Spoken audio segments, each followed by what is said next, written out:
Good evening, everyone.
Over the years, Spa has held some of the most bizarre traditions that you might never have heard of.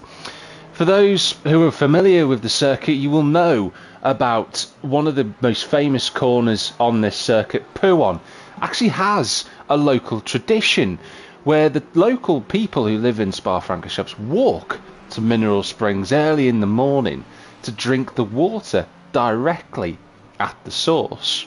It comes back to a description of hundreds of years ago where medical therapy was prescribed by doctors to say the locals should be walking up Pouon to get some water to help them out.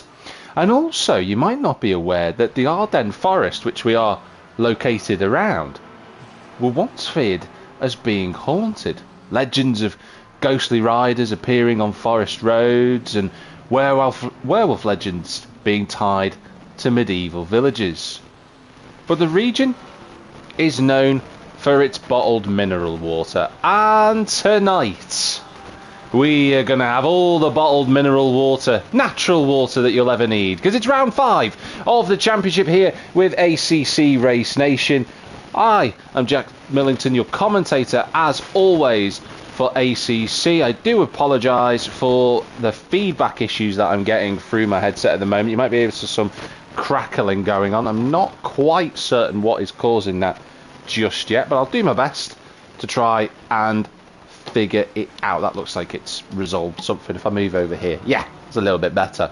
But we're following Stuart Packham at the moment for this wet weather session here at Spa. It's going to be a wet race as well, so the drivers are going to have to do their absolute utmost to keep the car on the racetrack. I have seen in practice one of the pace setters, being the name of Wilfield, and you'd be shocked to know, has comfortably been setting some strong lap times in the practice session earlier. Alongside him was Howard Dunn. He looked pretty quick too. So let's see if those two drivers can continue on with their pace as we watched Stuart Packham just go round corner Paul Frere and into the left-hander before Blanchimont. We ride on board him. Look at the spray being kicked up by Dan Hatton in front of us in the Mustang as it blasts towards the final couple of corners on this 4-mile circuit. Down through the gears, you can see the spray that the drivers are going to have to contend with. And of course, if you're here for the first time watching ACC Race Nation, it'll be news to you that tonight is a 2-hour race in front of us. I've got a cup of tea, I've got my water bottle, and if I need some biscuits, they're in the room next door. We're in for a long one as Stuart Packham goes to third across the line. Less than 11 minutes remaining in qualifying. Let's go to the timing tower and see where everybody is. It's Mark Chapman on pole position provisionally.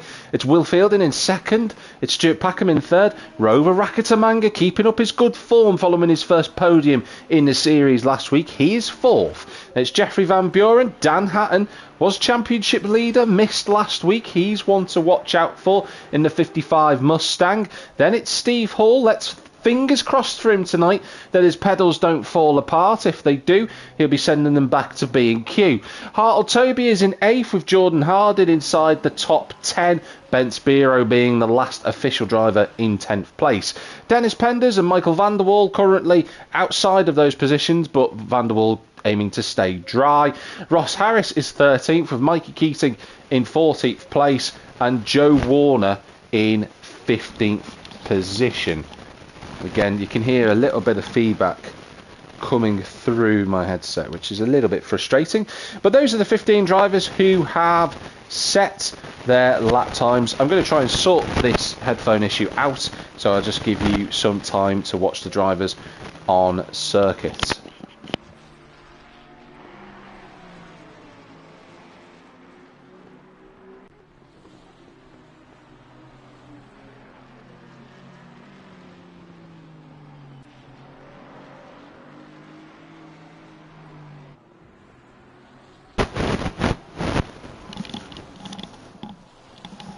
That's seemingly a little bit better. We'll hopefully be able to continue everything on. But we've got Packham circulating at the moment. He's just coming through the next corner. He's still got Dan Hatton right behind him. Hatton, of course, on a qualifying lap. He doesn't have to move out of the way for the Lamborghini, even if Stuart does probably want to bump him off the road. He can't do that. As we go through Frere and into Blanchim on that Hatton driver in front of us, really hanging the rear end out. I say that Hatton driver almost as if he's a thing. He's not. He's a great driver. And doing a good job so far in the championship. We have a bit more rustling going on. I'll see if I can figure out what that actually is that's causing it. Maybe my headset's on the way out. Who knows? That would be fruity, wouldn't it, if that's the case? Speaking of fruity, Packham having to get out of the way. There's Chappers. Want to go on board with someone who we don't typically have the option to do, as Will Fielding goes sideways through the corner with no name. Ben Spiro's on a lap. Goho Renault, good to see him back today, going through Pouon. That's where the walkers go every morning. Where have we got? Steve Hall also going through there. Michael van der Waal. There's Penders. What I'm looking to do is I'm trying to get to the 208, who is in prime position.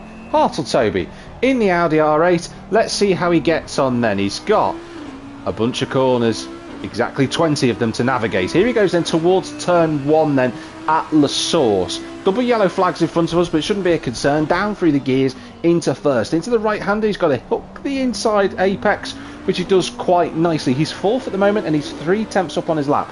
Piles now towards the most famous corner in open wheel racing, and indeed arguably the world after the carousel at the Nordschleife. Eau Rouge and Radion, the left, the right and the left. The R8 carrying a lot of understeer through there and off the road, and he's invalidated his lap time. You can see how challenging those conditions are. So we'll have a flick back through and we'll find another driver. I'm going to go and try and find Sebastian Goho Renault, second time of asking. So he now goes on to his first flying lap, but the line is just there as he comes across it.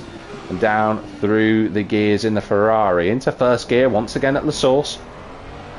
Fires on out of there, running a traction control at 5 for this evening. I'm not surprised considering the weather conditions.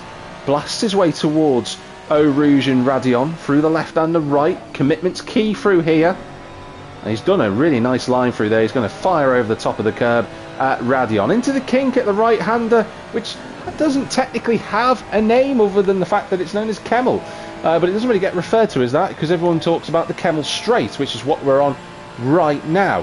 Foot to the floor in 5th gear, 155 miles an hour for the Ferrari. Into the right hander at Lecom and the left hander as well. Got to be careful of the curbs.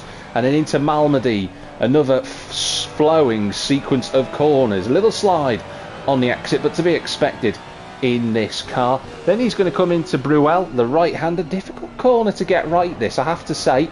It does undulate. It is continually going down and then into the left-hander at what doesn't technically have a name, but apparently it has been previously known as Speaker's Corner. And then a big approach towards Pouon now. Go Renault on the grass a little bit there. He's going to have to spot his braking. So you see the conditions aren't getting any easier for the drivers out there. But this has been a tentative lap from the number 95 as he gets through Pouon. Into the next couple of corners at Le Fagna. Lovely sweeping right and left hand corner. I have to say, one of my favourites in motor racing. If you get the line really nice, you can just hook the car up through there and go over and over. Runs a little bit over the AstroTurf. You can see the 296 GT3 fighting him through the corner. He's offline as a result for Campus, which will cost him a little bit of time, but he is taking this lap very tentatively, is how I would describe it, for the Romanian. But no drama as of yet. Through Pulfret and then into Blanchimont coming up now. The left-hander here doesn't actually have a name, but Blanchimont does. It's an infamous left-handed turn. And he commits relatively well through that corner. A couple of corners to go. Certainly looks like that Goho Renault is not pushing on this lap, but that's not a problem. We'd rather see a good, clean lap of the race circuit. His lap time will be as he comes towards the start-finish line. I'm just watching his Race Logic Delta. Well, I said he was taking it relatively steady. He just had pole position, but he's just in that second lost it to Will Fielding. I've got to say, that was really... That is when you know someone is driving incredibly well. When it looks slow, it doesn't look like the car's moving around too much. It's just... quite static is almost the right word, and that's what the Romanian just did. That was a beautiful lap from the Ferrari, upended unfortunately by Will Fielding, who is the man in form. I have to say, since he's joined the championship, the number 22 has been right on it. Only Mark Chapman is within a second of Will Fielding outside of Goho Renault. That's how quick those two have just been with their laps, and Chappers as well for that matter. Packham is fourth. Dennis Penders will be pleased to be up there at his home circuit. In fifth place, he will be chuffed to pieces with that if he can stay. That'll be his best qualifying position in quite some time for Dennis. I haven't seen him qualify that high up in a long time, so that is a strong effort. Howard Dunn's bringing in some of his practice speed into qualifying. That's what we like to see. He missed out on that last week when he was really quick in practice, but just couldn't replicate that lap again. So the AMR V8 in 6th. Hartle Toby in 7th now in the R8. I have heard that that car is very challenging to drive. John Wells was speaking earlier, and he said that it's almost undrivable. So Toby's doing a good job to the point where he ran onto the grass. Then it's Steve Hall, Rover Rakatamanga sideways through Blanchimont. That's not how you want to take that corner. Dan Hatton just inside the top 10. The Mustang in the wet weather conditions, probably not going to be brilliant. The other thing for Dan as well is that he's carrying ballast from the last time he won in ACC Race Nation. So he's carrying 30 kilos. That is not going to help him. Van Buren is 12th. Bensbiro is 13th. We've got, well, that was the case, but Jordan Harding has just popped up into 12th. There we are for the Honda. Bensbiro is now 14th, behind Davies Autenbayer in 13th, Danny's Autenbayer in 15th, Danny Felix is 16th with John Wells in 17th, Ross Harris in the McLaren in the 244 is 18th with Mark Laszlo and Michael van der Waal in 20th. Good lap that from Mikey. He's running a new livery for this evening, a red, blue and black colour scheme going on there as he understeers off the road at Pouon. Joe Warner, I don't think that's a representative lap time from Joe or Matt Phillips for that matter. They're in 22nd and 23rd places. Jacob Byford-Rue is serving a qualifying ban. That's why he's still in the pits. And Liam Watkinson yet to set a lap time. Oh, and he's lost it. He's lost it coming down Kemmel. And he's kept it out of the wall. But he's going to have to finish this lap off, I think. Or is he going to do that? Is he just going to... Yeah, he's going to turn it round. He's got to carry on because he won't set a lap time otherwise. And if he just turns it around, gets going, he might get in front of Joe Warner even with that spin. So keep pushing. Can't give up yet, Liam. Far, far from over in this one. And good to see you, Jacob. Hope you're doing all right, matey. He's just said, oh no, he said the qualifying ban. Well, I've got to mention it. I've got to give context to drivers and people who are watching. But Will Fielding is done. No more from him in terms of lap time. He is done for the session. And I tell you what, Mark Chapman, what a lap time that is. That is astounding from Mark Chapman to get in front with a few moments to go. Brilliant effort from the champ. Great qualifying. 111 is on pole position. Sebastian Goho-Renault can't respond. Steve Hall is also within a second. Now, the first ever race I did at ACC Race Nation, Steve was in the championship fight with Simon Whiting, and it was a blockbuster of a 2-hour race that day, and it was around this circuit, and he was brilliant there. This is a good track for him. But Hartle Toby, he's the next driver to come across the line. He's not going across the line, is he, ladies and gentlemen? He's going into the pits. So that means it's Stuart Packham. It's been a while since we've seen him on pole position in the Lambo, and he goes third in the end. That's a strong effort towards the end for the Lamborghini. Dan Hatton, I wanted to say he had a little mistake there at the chicane. I could be wrong, and I was wrong. He goes up to the third row of the grid. That's a brilliant qualifying effort. Despite the ballast he's carrying on that 55 Mustang, he's on the third row and within a second of pole, so that is encouraging. Steve Hall, we're all hoping for Steve. We're all fingers crossed that he doesn't have any technical issues for once with his Thrustmaster pedals. Can he get it sorted and stopped into the chicane? He can't. He over-exit a little bit, and I think he's going to go into the pits. Yeah, there we go. That is qualifying run and done for the number 5 Ferrari. What about Mark Laszlo? He's 19th currently. He's got a little bit of damage, so it looks like Mark's nudged the front of the car somewhere. It's easy to do at this race circuit, but Laszlo just clips the car through the last 2 corners at the chicane. And can the number 8 improve on the lap time? No, he can't. He stays on the 10th row of the grid in 19th, but the field disparity tonight is huge, and that's to be expected with these weather conditions. Bence Biro has pulled over. That's his qualifying done. Michael van der Waal, you'd expect to see him a lot higher than what he is at the moment. I am certainly expecting a good effort from him. The Dutchman, 10th overall in the driver's standings, with the bright yellow stripe running through the middle of that 71 Ferrari. Can he get the car stopped? That's nice and tidy into the penultimate corner. Final corner looks okay from here, from the trackside cameras. Can he get off the 10th row of the grid? He can. He moves up to 15th, and that's a bit more representative from him, but there's certainly more time from him to come. That is for sure. Now, Howard Dunn, been driving well recently. Can he do something on this final effort?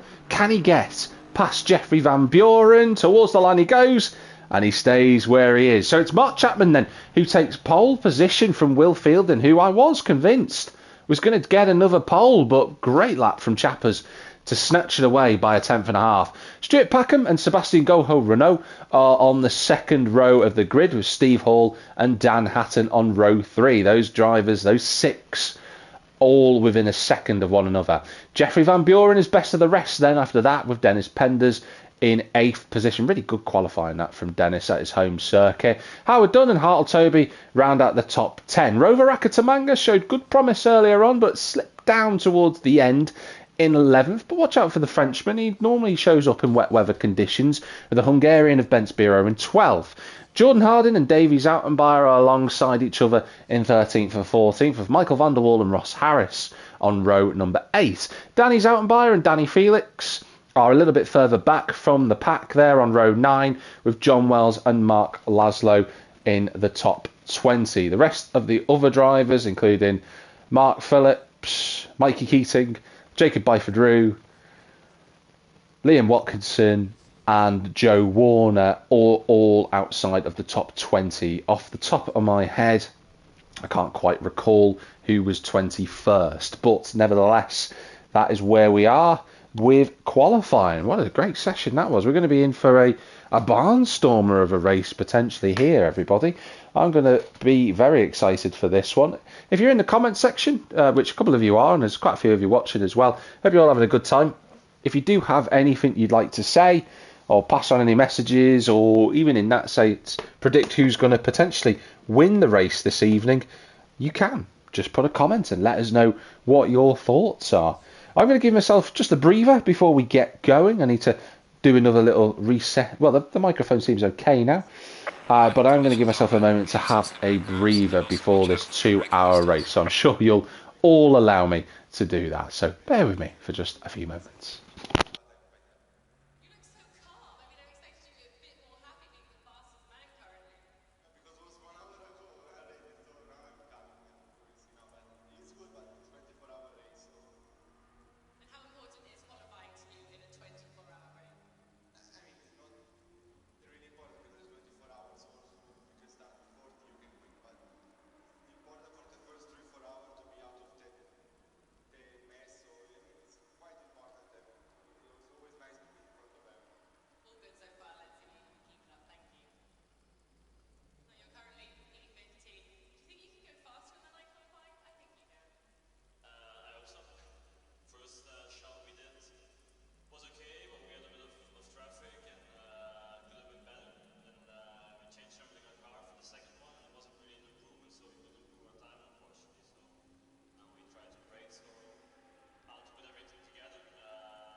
Seconds.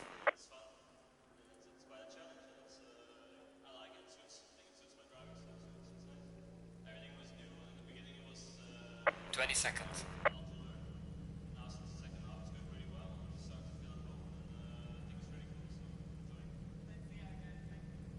So 10 seconds.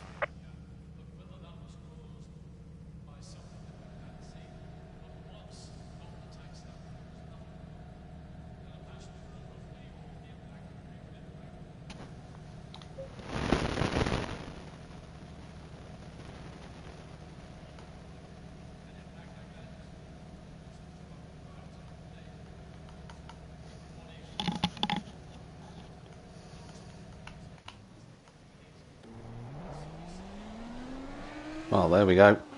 Drivers getting themselves off and underway for this formation lap. Mark Chapman, the one who will be taking us around this circuit. What a great circuit we're at tonight.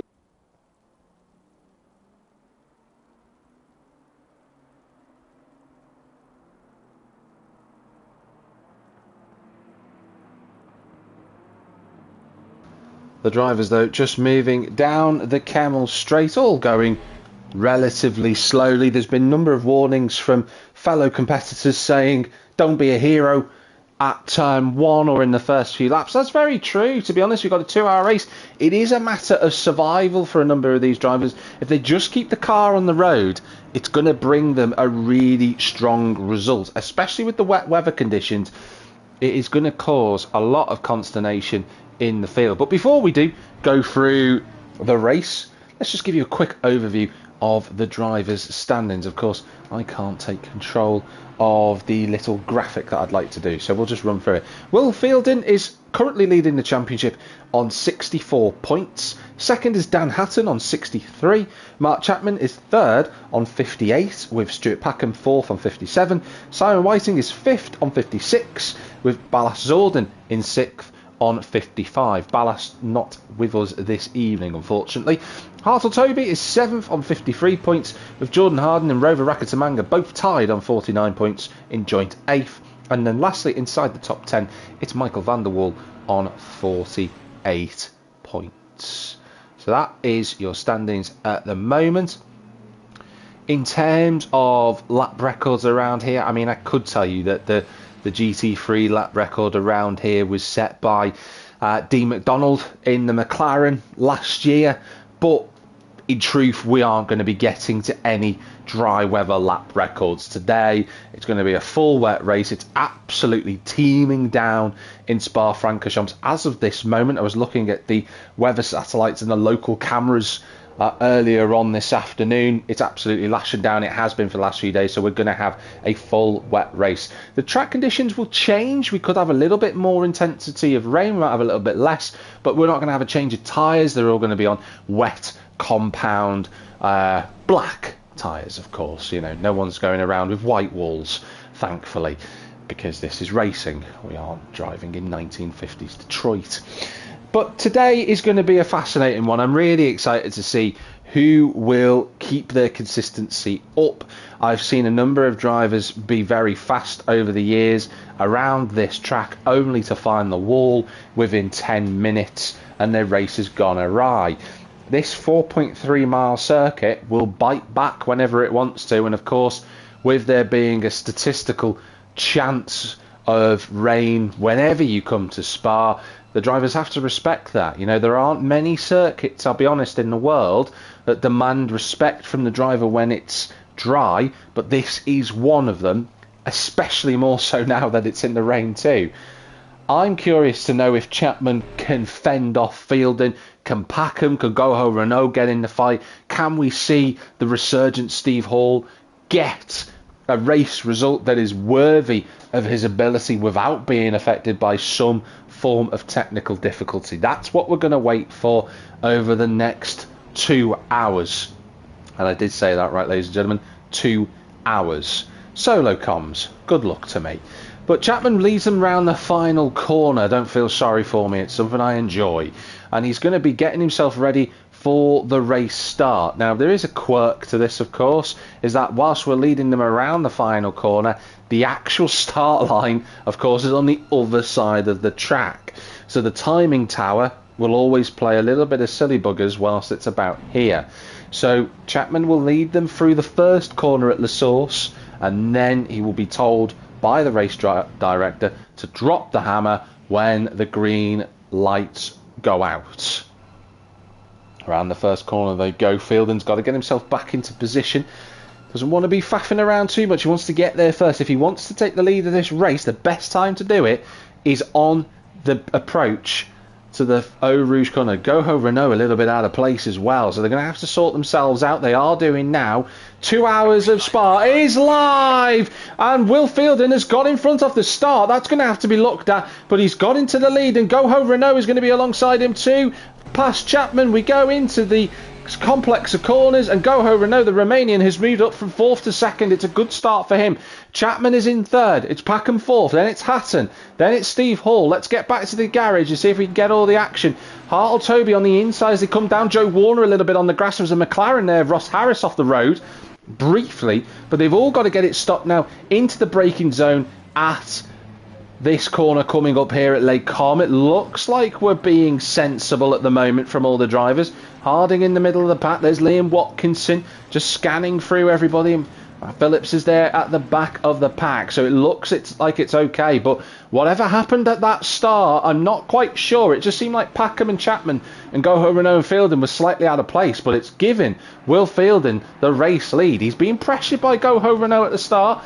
And then it's Chappers in 3rd. He'll be a bit frustrated by what's just gone on. And look at Dan Hatton already trying to make a move. Dennis Penders was briefly in 6th place at the split, but it's not the case. Steve Hall is in front of him, as is Jeffrey Van Buren. So that one's slotted itself back in. There's no yellow flags currently. Rakatamanga is, by the looks of things, behind Jordan Harden. No, he's in front of Jordan Harden. There's a blue flag out there, but that's incorrectly waved by the marshals. John Wells fighting with Danny Felix, who's got that bright green, almost Joker inspired livery going on, and there was a car off the road there. I was just trying to see who that was. I was going to say it was Liam Watkinson, I think. He went wide at the left and right, well, the right and left complexes there at Lefania. But a great start for these two at the front. Fielden and Goho Renault, the relative newcomers to the championship. You know, Goho Renault appeared last season. Wow, that was a big bounce over the curb at Blanchimont. Managed to survive that ordeal, did the Romanian. But as they lead for the first time over what is the official start-finish line for the race here at Spa, we've got Will Fielden at the front, so Goho Renault in 2nd. Mark Chapman is in 3rd, followed by Packham, Hatton, Hall, Penders. Howard done in 8th place. It's a solid start from him. Bence Biro just tracking Michael van der Waal here. Look at the spray. I mentioned this in qualifying. That's what the drivers have to navigate here. It's actually a better line from Bence through there, but van der Waal was far enough ahead to not have to worry about defending anywhere. A little bit of a gap appearing between Steve Hall and the front group. It looks like those groups have split a little bit as well as they go through Eau Rouge. Look at that, there's no grip out there at all. As Biro goes into the right left of Eau Rouge and Radion. A couple of little timing glitches going on. I just saw Jordan Harden saying he's made a pit stop, but he's not. And look at Goho Renault. He looks extremely confident in these opening phases.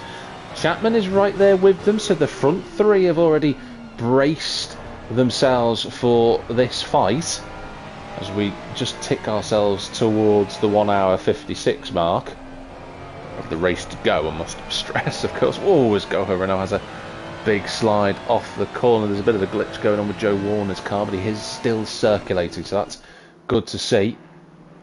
Oh, that's the grass for Goho Renault. I think he's finding new lines as is the Romanian. I don't think that would be the mud line. I don't think that'd be recommended. Steve Hall under pressure from the local hero, Dennis Penders. All of his fans are at Pouon and Speaker's Corner at the minute. Speaker's Corner, of course, the corner with no name. But all of his fans waving wildly for the Belgian.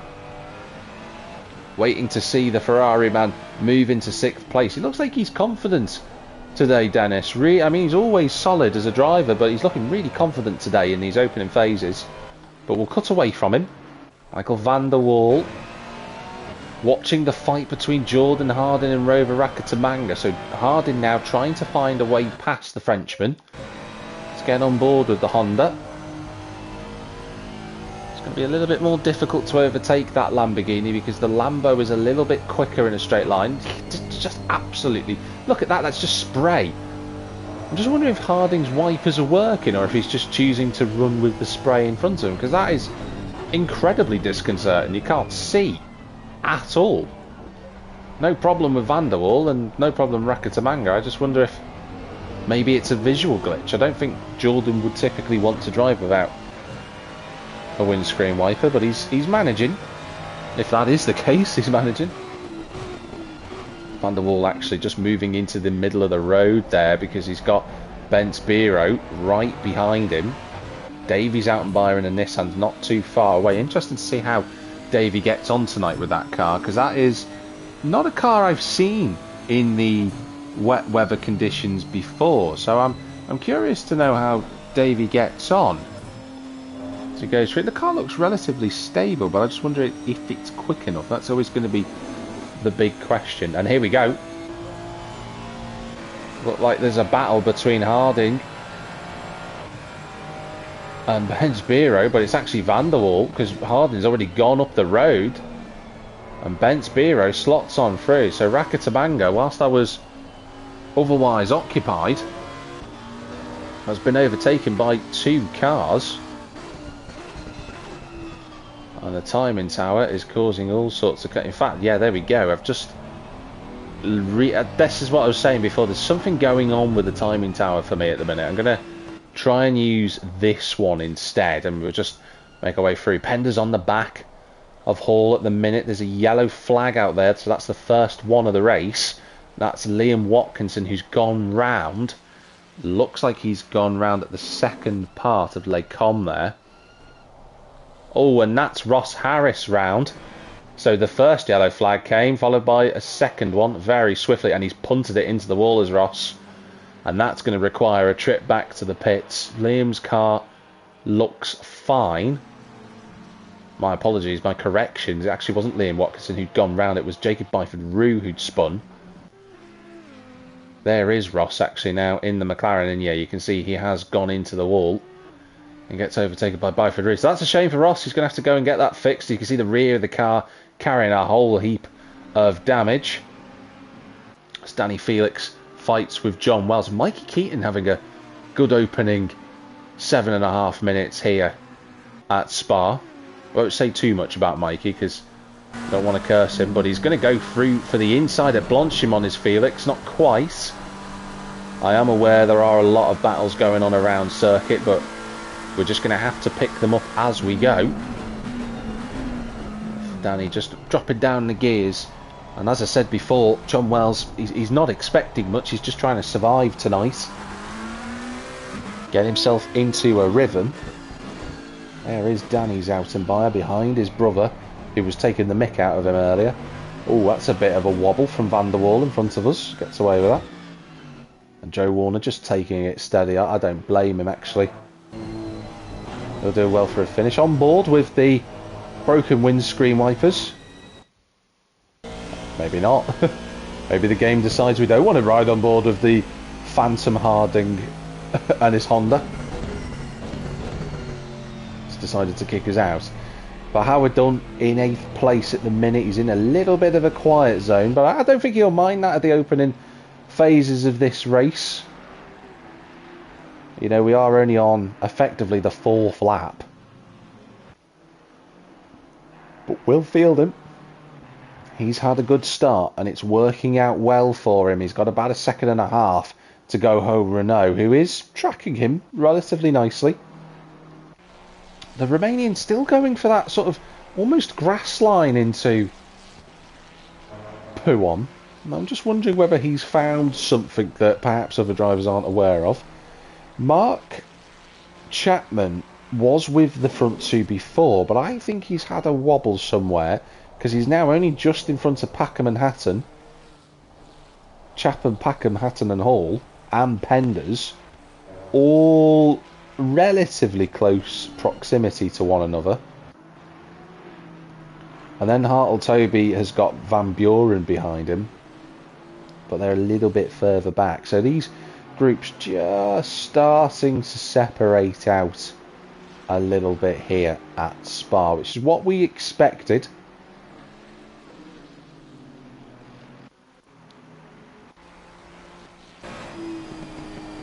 Board with Penders through the left hand. It's a bit wide from Hall in front of us.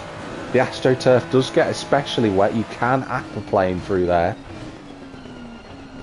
And it does upset the balance of the car, especially when you're going 120 miles an hour. So the 103 will have clocked that. We're taking a bit of encouragement from that. And he does set a new fastest lap for himself, a new personal best. 2:33.2. Howard Dunn also lapping at about the same pace.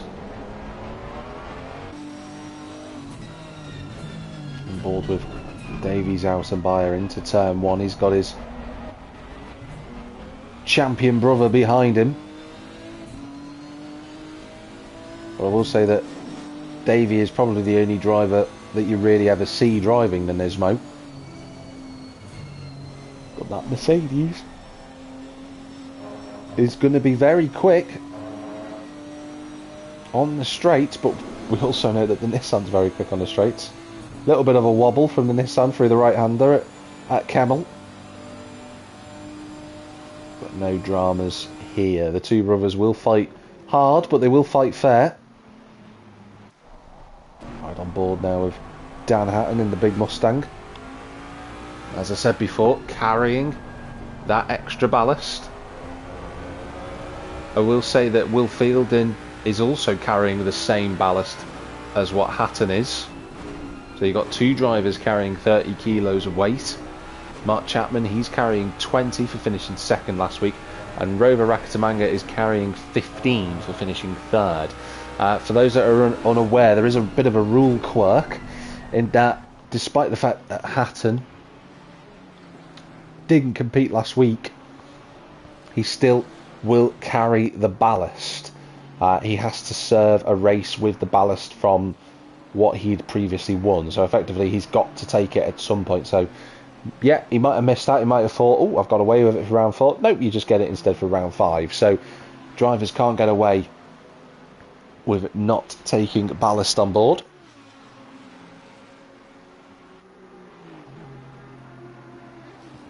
The drivers though are running some especially heavy downforce packages on the cars today. You're not seeing straight line speeds of 170 or top 160 like you would typically do around here.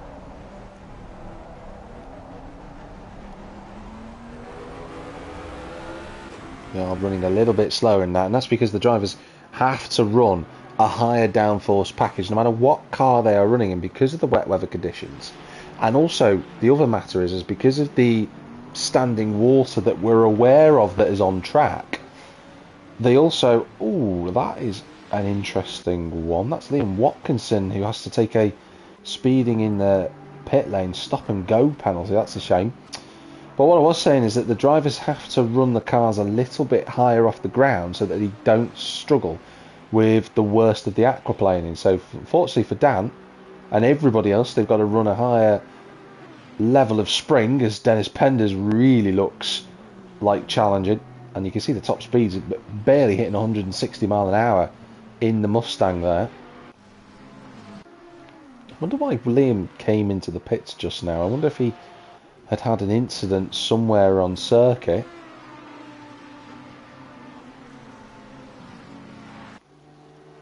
Mark Laszlo now behind Mikey Keaton. So Mikey was in 19th place earlier. He was behind Felix and he was behind Laszlo as well. And Mikey now up to 18th position. So working out relatively fine. Matt Phillips is doing a good job. He's just shadowing the guys in front of him at the minute. A slightly new livery for the Canadian driver in the 73. It's a almost like a flowery pink. I think he's running today, a little bit like a hydrangea or something. If you know anything about your flowers, you'll know what I'm on about. There's Ross Harris. He is still circulating. Admittedly, he is a lap down, but the good news for him is that he's gone a lap down, but he's got the whole of basically the rest of Kemmel Straight available to him, apart from, I think in 20s, yeah, it's Joe Warner in front of him and Jacob Byford-Root, but he's got quite a bit of a gap to everybody else, so he's got time to just run around in the field. Any problems for drivers around him, he'll know about it and he'll be able to capitalise. John Wells in a little bit of a battle with Mikey Keating here. Oh, that's very wide from Mikey through the right-hander. That's not going to help him. In fact, it's going to put Mark Laszlo onto his rear diffuser. Jordan Harden has fallen down to 16th place. Has he been in the barrier? Yeah, I think he has. There's a little bit of damage to the front and to the side of that NSX. In fact, it looks like there's damage all around on that car, so I don't know if Jordan must have had a big one somewhere. I mean, didn't see a yellow flag for it either. Normally I'm quite good at clocking the yellow flags, but as far as my eyes can see, that we didn't get that notification, so maybe it was a bit of a high-speed bang wallop for the NSX driver, but he's still in the race. He's not far away from the rest of the pack. 2.3 seconds away from Danny Zoutenbayer, so that one's far from over. Steve Hall has been overtaken by Dennis Penders, but he's not only... Oh, as Hartle Toby runs deep. Howard Dunn's got past the pair of them. Oh, Mikey's round. Mikey's in the wall. Ardo Rouge. There's a little bit of damage to the front of that car. I've got to say, he was spinning slowly. And he's just going to get back on track in front of Matt Phillips. No harm done, he can get going. Let's just see that Hurricane get up to speed.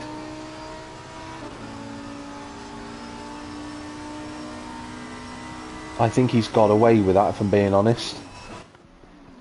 I think Mikey's got away with it. It was looked like a little nudge into the wall. He's going to get back on track and get going again. I'm sure he can. Oh, and that one's a bit of a bigger accident. And sadly for Mikey, that's the second time in 2 races I've cut to him and he's been sliding into the barrier. So, sadly for Mike, he's going to have to try and get that car back to the pit lane, which I think he is trying to do. So, that is a shame. He was running quite well, Mikey, actually, as well, the lap before. But, alas, we get into the 20-minute phase of the race and there's a few more mistakes coming from people. Mikey won't be the only one this evening. But at the front, let's just have a little recycle through the field.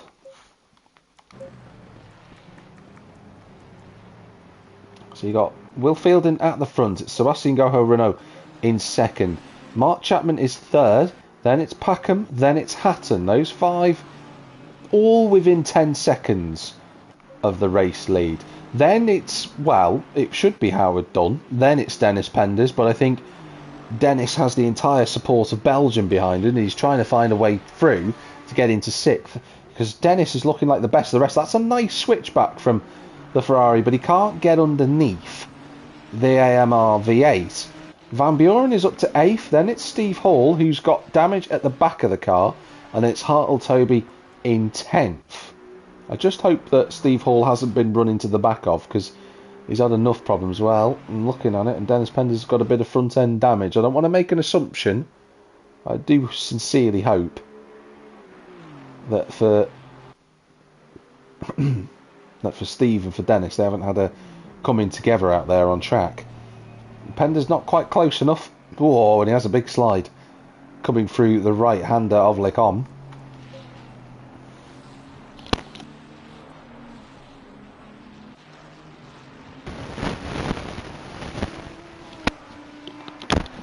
I think I've figured out what it was actually with my my headset, if you can still hear me. But Steve Hall running in 9th position with Hartletoby just behind in 10th place. Ben Spiro's there in 11th, and then Michael van der Waal is close to the back of Danny Zoutenbayer, but that gap ebbs and flows. Mikey has made it back to pit lane thanks to his accident. So these are the closest fights really at the minute, with Dennis Penders and Dan Hatton trying to advance up a spot, and Packham and Dunn trying to stop them from doing that and repelling them as best as they possibly can. Riding on board with the AMR V8.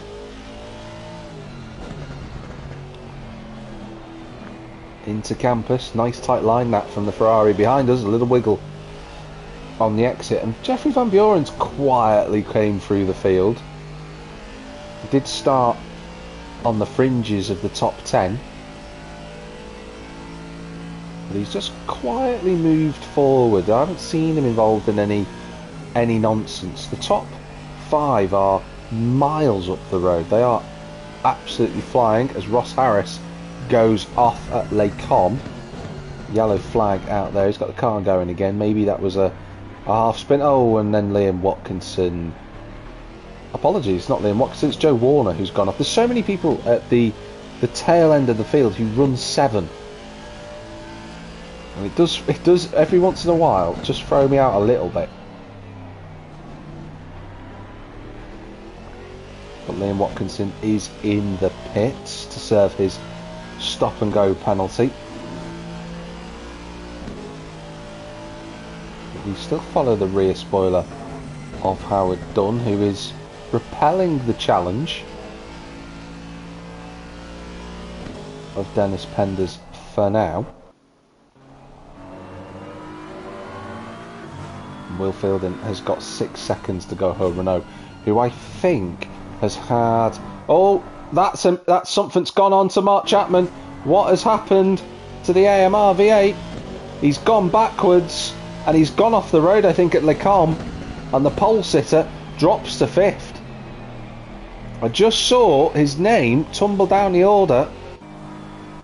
Thankfully, it was nothing too serious. I was about to say that Goho Renault's just made a mistake and he's only a few seconds in front of Chapman, but that's not the case now.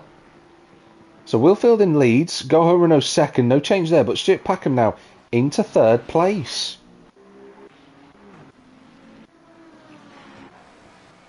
And just keeping Dan Hatton at arm's distance at the minute. But we are starting to get into that phase of the race now where drivers will be making mistakes. They're going to try and push the tyres a little bit more, and there won't be much more left to give from the tyre compound. And strategy is going to be another interesting one tonight. Of course, it's a wet race. How will the tyres cope with the extra demands placed upon them? Of course, I say extra demands placed on them. There's so much more standing water than usual. That's what they're having to deal with. The speeds aren't necessarily faster than the dry setups, because it won't be. The drivers are always a little bit more cautious, but Hatton closing the gap into the chicane. And then just almost felt like he was a little bit held back off the corner by the traction control there in the Mustang. I can't judge, and I never would, as there is a drive-through penalty for Ross Harris now, so his day goes from a bad compound to a worse one. Is that Sebastian Goho-Renault in front of us? It is! It is! The Romanian's gone off the road, as has John Wells at Blanchimont. Whoa, big moment for Dan Hatton. Did you see that? Now this is what I'm talking about. There are patches of standing water out there that the drivers are having to navigate, and I think that's what's just caught the Ferrari out. As we went through the right-hander onto the main straight, there's a huge puddle on the inside. Michael van der Waals going to hit it. Oh, Danny's out and by having a wobble, and that's Jordan Harden off the road. Maybe the NSX doesn't come with windscreen wipers, but if you didn't have them, that's the view you've got. There's not much to work with. Laszlo gives it a wide berth. Oh, a little wobble for Felix. Oh, and John Wells has gone around completely. Well, oh, he's going to be off in the middle of the road, and oh, wow.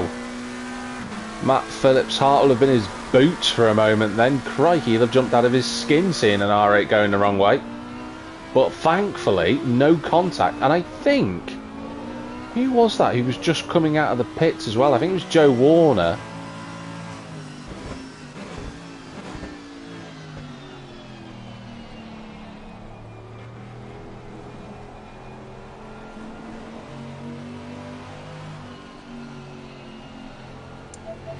I was just saying, Joe Warner did really well then to avoid the R8. He saw it and went right out of the way off the road. And I think we've had a spin for Bence Biro. And Bence was doing a really solid job, but he's tumbled down the order. So Bence, yeah, look at that. He's just falling down the order. He's dropped so many places. He was in ninth place. And I think that's another car. Is that Liam Watkinson round? Yeah. And the weather, I think, is getting worse. This is what the drivers are now having to contend with. The weather is worsening. There are more puddles out there. Which, if I'm being honest, as a purist, I think we want to see drivers racing in challenging conditions, but nothing too dangerous. But Goho-Renault will be mindful of whatever happened to him. Can't afford for that to happen again. He runs wide over the top of the hill in the Ferrari in front of us. Packham gives that a wide berth, and look at that, Hatton wobbling through the right-hander, the little kink. I wonder if that's what caught Chappers out as well. Maybe that's what's been happening. Drivers just being caught out by standing water. Oh, John Wells off the... He's had a big shunt, actually, as John. That's back and destined for the pit lane. Danny's out and by, runs a little bit deep. He's been talking about the challenges of driving the big Merc. And look at that, he's well aware of the issue. Look at that, he went wider and he couldn't even avoid it properly. That's what the drivers are contending with. There is a little lake running across the top of Radion and into the right-hander of Kemmel, which again isn't normally a corner we would talk about in any circumstance really, but there is a little river forming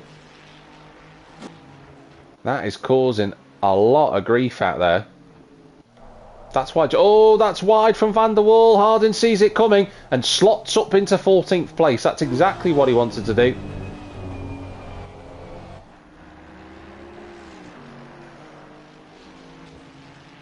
So Harding moves into 14th place. The timing tower is not enjoying whatever data is being picked up from Harding's car. For some reason, the 16 transponder is not really working. correctly. There's some intermittent issues going on there. Hartle Toby's in this fight with Van Buren and Steve Hall. So Steve Hall's gone backwards and Toby's gone wide. He's got to be careful that he doesn't end up understeering into Brussels. He went that far off the road.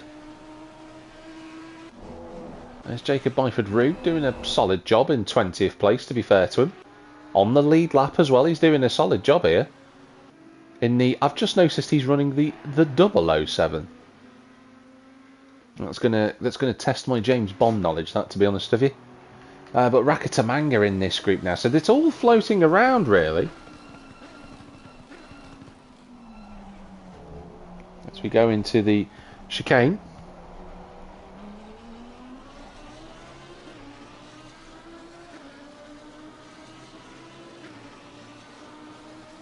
And Rover Rakatamanga inside the top 10.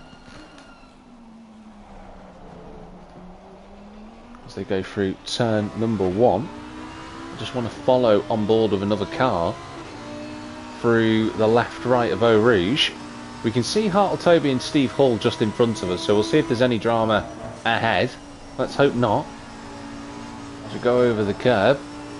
That's a wide berth from Steve Hall, a little wobble from the two of them.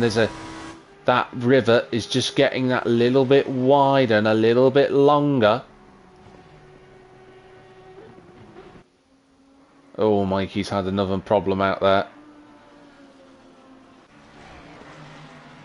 This is a really good fight over second place at the minute. Will Fielding off and up the road, and we've got a yellow flag out there for the number 70 before Blanchimont. I think there's another issue somewhere out on track. I'm gonna follow Packham. We're gonna stay on board with him because I'm trying to identify what is going on at the left-hander before Blanchimont. There's a few cars that have gone off there now, which makes me think there's another little stream somewhere. Of course, Spa, well known for its natural spring water, it's generating its own rivers now. And Goho Renault was wide into Campus. He's okay through Stavolo. It's just trying to get a really good angle. There we go. On the bonnet. Into the left-hander.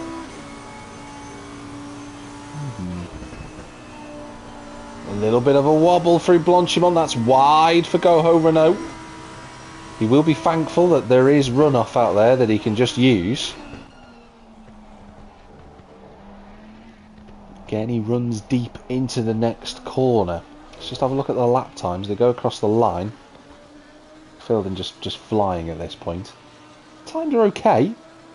31.8 from these two. Dan Hatton with 32.8. I think Dan Hatton was the driver we should have watched because he had a wobble. There's a yellow flag out. It's just for Liam Watkinson in the pit lane. He's not actually done anything wrong. And is that a retirement?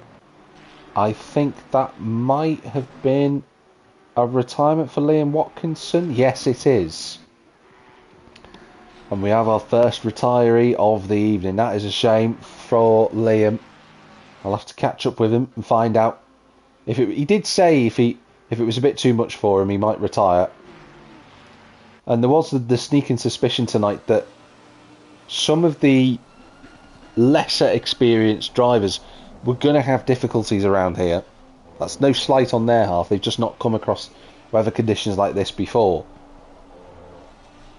But Goho Renault, Packham and Hatton in a fight for the podium places. Mark Chapman, the pole sitter, still in 5th. Howard Dunn having a brilliantly quiet race to 6th here. Best race I've seen from him so far. Dennis Penders is comfortably on his own in 7th.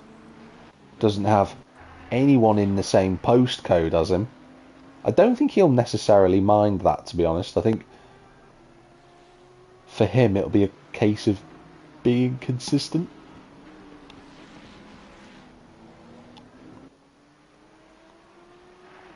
But the 103 just circulating nicely. Van Buren's bounced backwards. And Jordan Harding has got past Danny Zoutenbayer for 13th place. But this is where the action is at the moment. There's a gaggle of cars from Hartle Toby through to Danny Zoutenbayer who are all just sort of circulating quite closely to one another, but no one since Jordan got past in a position to overtake yet.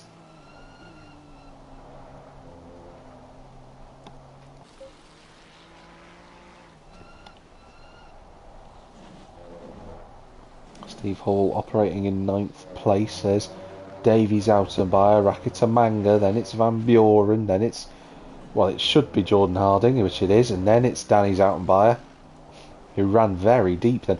Danny's out and by's had a couple of poor corners. He was right with Jordan, but he's just now 2.5 seconds away, so it's a few understeer moments. And Bent Biro's going to have a chance on Van der Waal. Which way is the Ferrari going to go? He can't find a way through.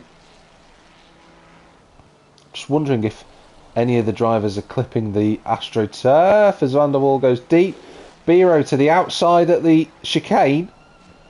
It's going to be hard to try and overtake him through there, but Van der Waal goes very deep into the chicane. It's all about placement for the Hungarian, and he's done a decent job. It could have been a little bit better had he have not clamped the curb, but I knew what he was trying to do. If he keeps Van der Waal in an uncomfortable place, he could try and outbrake him around the outside at 1. But it's all about car control and the car placement, and Bent didn't quite hook that up in the way he would have wanted. And he has to slot back in behind the number 71.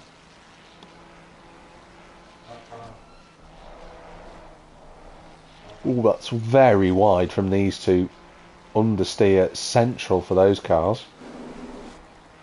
And you can hear where the aquaplaning is, because you can hear the car sound just make that noise. Is the only best way, because that sort of rumble, that Russell-esque noise. Not George Russell, for those that are wondering, but it's making that noise that is unnatural, and that's what it is. That's what they're hitting. They're hitting a whole load of standing water, and that's causing aquaplaning for the drivers. So the next battle is to find out how to drive around that, or, as some of them are attempting to do, drive through it. Which might not necessarily be the best idea. But Biro is close again to Van der Waal, who's going to have to defend at the left-hander of Pouon, and they make a little bit of contact, and Van der Waal's going to go round. And I don't think Van der Waal's going to be too impressed about that. And Van der Waal goes to the pit lane. Well, I didn't think that the damage was too severe. It looked like a little bit of contact. I wonder if he's just retired. Oh, if he has, that's a shame.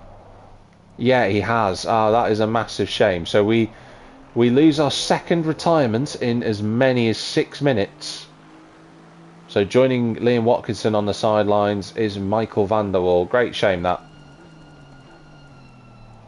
And whilst we were watching that, Stuart Packham has got in front of the Romanian of Goho Renault.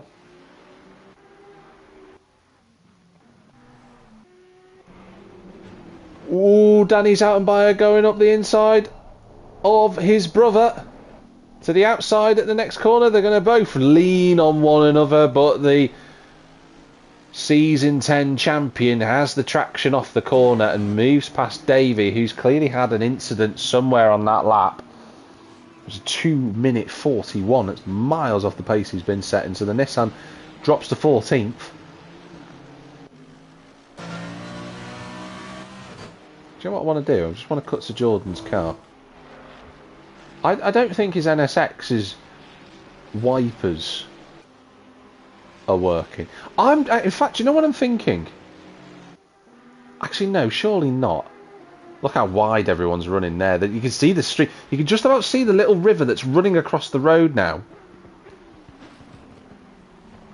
I was going to say, surely Jordan will have equipped a button for his windscreen wipers.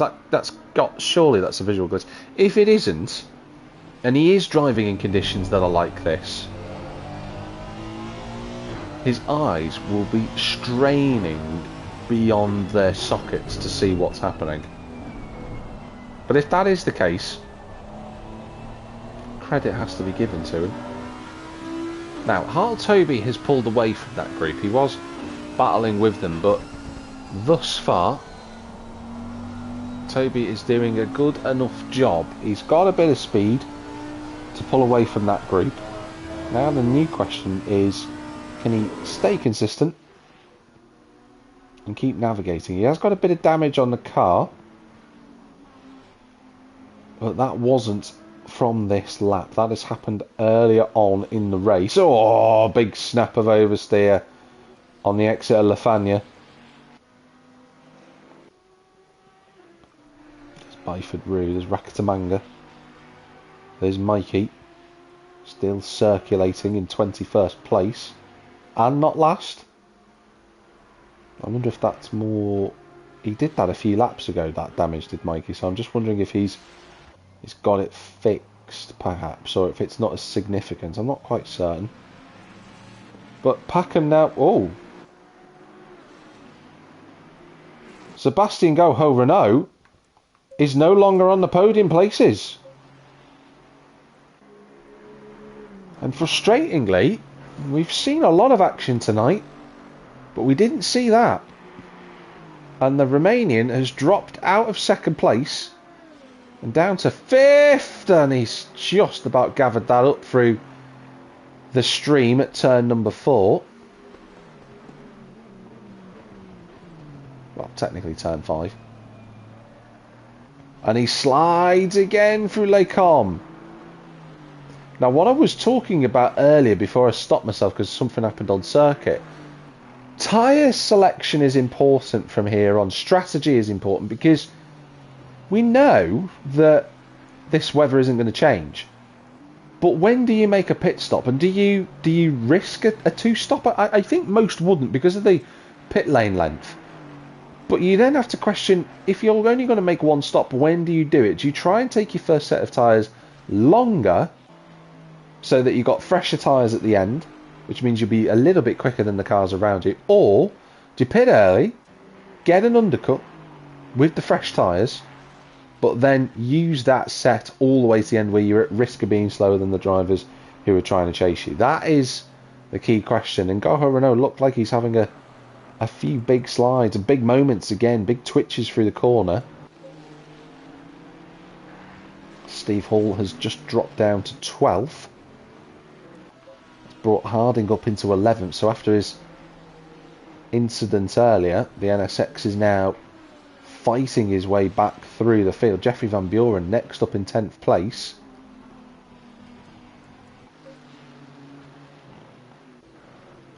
Really nice seeing these two battling on track. They were nearly crashing off the track together then as Davey almost ran into the back of his brother.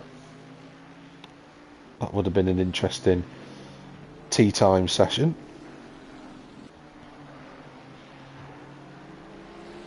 Ross Harris, who retired from this race saying that his pedals came away from his rig, and that's why he retired. So that would explain why Ross is out of the session. So a mechanical issue there, quite literally, for him.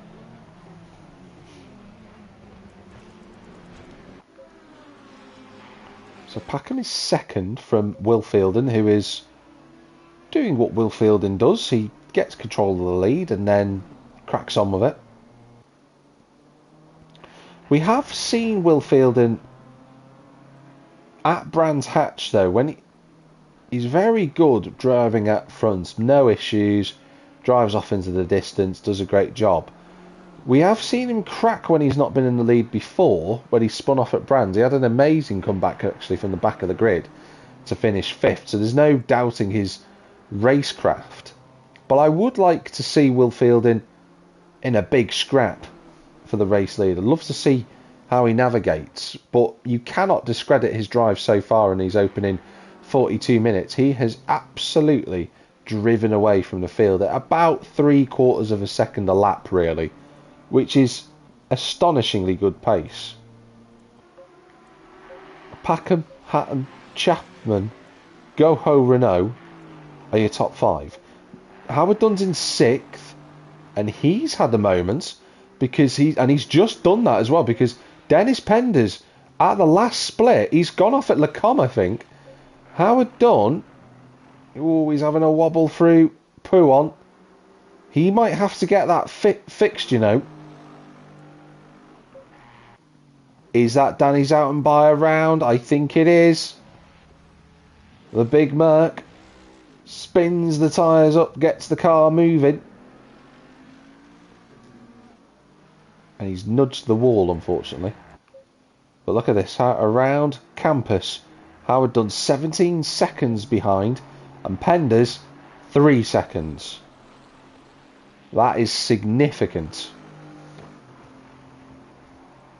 Hartle-Toby is 8th. Rakatamanga is not far away from him, nor is Van Buren. So these three are relatively close. I'm just wondering what Howard Dunn is going to do. Is his damage bad enough that he has to pit now? Or will he continue on? And that is what he does. So Howard Dunn continues in the 23. The gap relatively the same there between both manufacturers. So I just wonder if Dunn's maybe had a bit of a nose into the wall at Le Combe, but he's not done too significant damage. But look at this. This is the big fight. So I said before Hartle-Toby had got away. That's not the case anymore, is it? On board with Jeffrey Van Buren.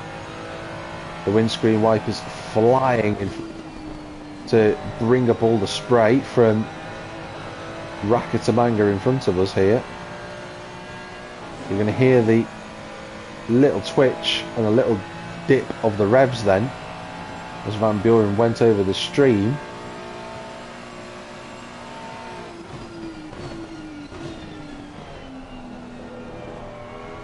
But these guys now putting pressure back onto Hartle-Toby. Look at the speed difference there through Le Combe. Rakatamanga was very cautious.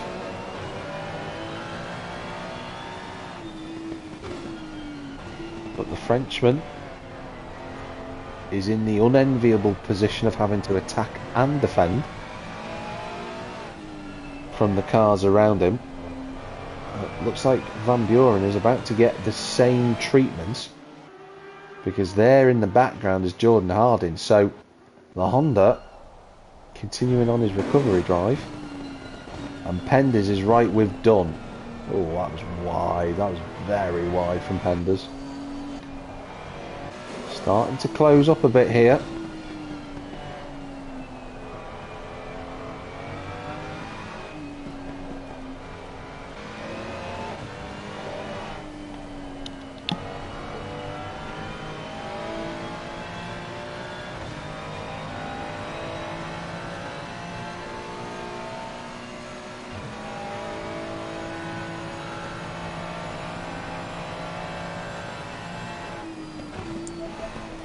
Interesting that Penders takes that little bit of AstroTurf on the right hand side of the track. I'd be giving that an incredibly wide berth. Not as wide as what Davies just done, but still pretty wide. Or Van Buren, that is beyond track limits, that is. And Hartle-Toby had done the same thing. And I think the tyres now are in an interesting position, you know. Whoa, Van Buren didn't mean to rotate the car that much through the right-hander. But I think we are in a fascinating position here with an hour and 13 minutes to go. Jeffrey Van Buren is in 10th place, but he now has to manage his next move. Strategically, if he does the pit stop now and he will undercut Hartle-Toby and Rover Rakatamanga, you'd expect, then that would be a great result for him. Is that Steve Hall going into the pits? I just saw the number 5. No, Steve Hall had gone off the road. We haven't talked much about Steve Hall because he's slipped backwards through reasons we don't know. It could be to do with his pedals, or he's had a spin out there. Dennis Penders has got past Howard Dunn.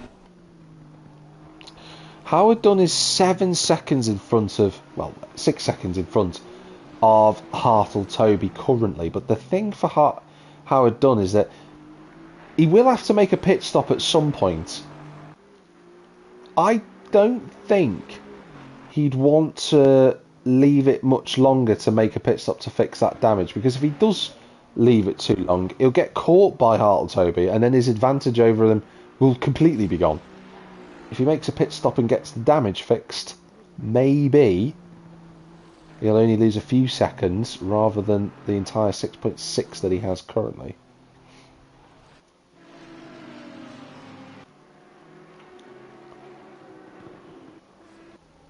Ooh. Danny Felix just off the road at Le Combe. It's a corner that's proven to be a bit difficult for a few drivers. There's a lot of standing water actually on the inside of the curb. I wonder if the drivers are clipping that and it's unsettling the car, and round they go. Matt Phillips not seemingly having any window wipers working on the car.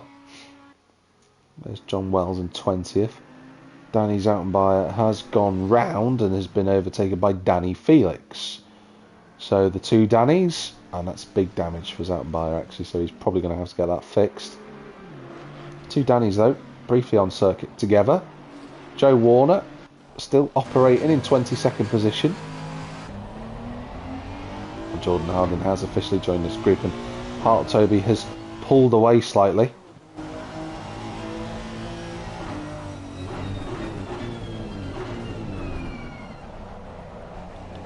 We go on to Bonnet Cam with the R8 in front of this pack. Then a Lamborghini, then a Ferrari, and then the Honda we ride on board with. It's Mark Glaslow coming out of the pit, so he's made a pit stop. So that's the first of the regular pit stops we'd expect. Wow, it's a huge... That lake is getting bigger and bigger. At what point do drivers start braking for that section so that the car doesn't spin out on them? That was very close from Van Buren. See if we can get on board with him. If we can't get on board with him, we'll get on board with Rover.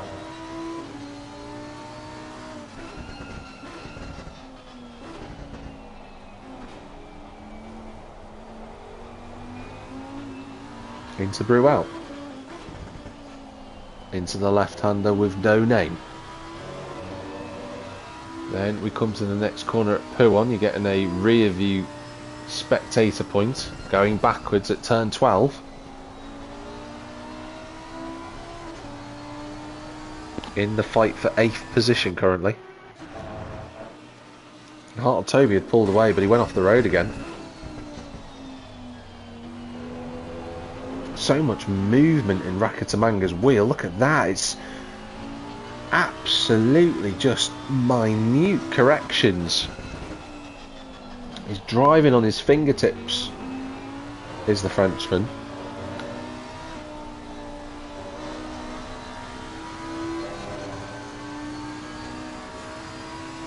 We do have quite the European contingent. Whoa, look at that. Toby going off the road.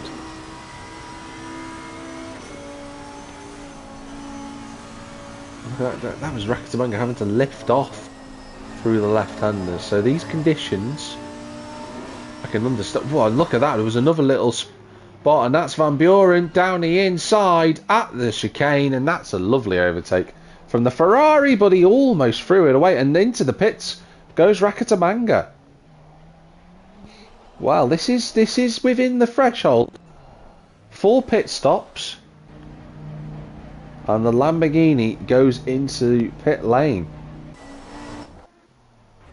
Oh, big slide from Mikey. Well saved. So the first of the regulation stops in for Rover Rakatamanga.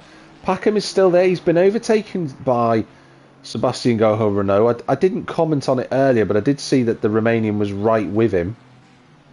And he has moved into 4th position. So Goho Renault just starting to find his rhythm.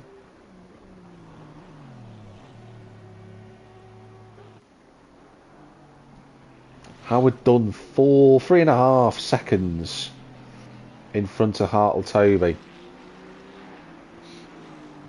Now Howard Dunn is elected to stay out. He's lapping 3 seconds a lap slower than his best lap, which is a chasmic amount of time to lose per lap. And I think Howard is just taking the decision to go, if they catch me, I'll try and fight them on track, and then I'll pit at the hour mark. But if he is going to do that, as he has a big twitch through poo on, he's got another 3 laps to do before he can pit. So he's got to hope he can hold that gap and that advantage. As John Wells goes into the pits. Ben Spiro's missed his pit box. This is not what you want to do. You can hear more of the aquaplaning going on from the cars as they go through the left-handers at Blanchimont and after Paul Frere. Steve Hall is still circulating, which is really great to see. We just need to know what is happening with that car. Van Puren is still with Hartle Toby, so he becomes the new challenger to the R8. There's a bit of standing water there on the exit of Blanchimont too, so, and you can see Howard done now, and Howard actually now makes the decision to pit, so he has done it in the end. Took him a little bit longer than perhaps most would have, but still not a bad strategy. So now that is a new question to come up with in terms of, will Howard Dunn be able to retain position in front of Rover Rakatamanga? That group had got a lot closer.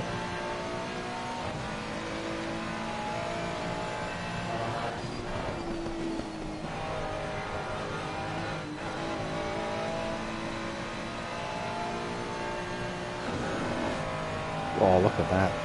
Another big deceleration through the lake. Des Pender's still circulating in 6th position, despite the damage he's got to the car, and a big twitch there through Malmedy. Davy's still doing a fine job, as is Dan Hatton, who's again just quietly gone about his business, actually, as Dan. Every person he's overtaken has come from a mistake, but that's a matter of survival here at Spa-Francorchamps. And I'm going to say something. I think Will Fielden's made a mistake somewhere. He's not lost a ton of time.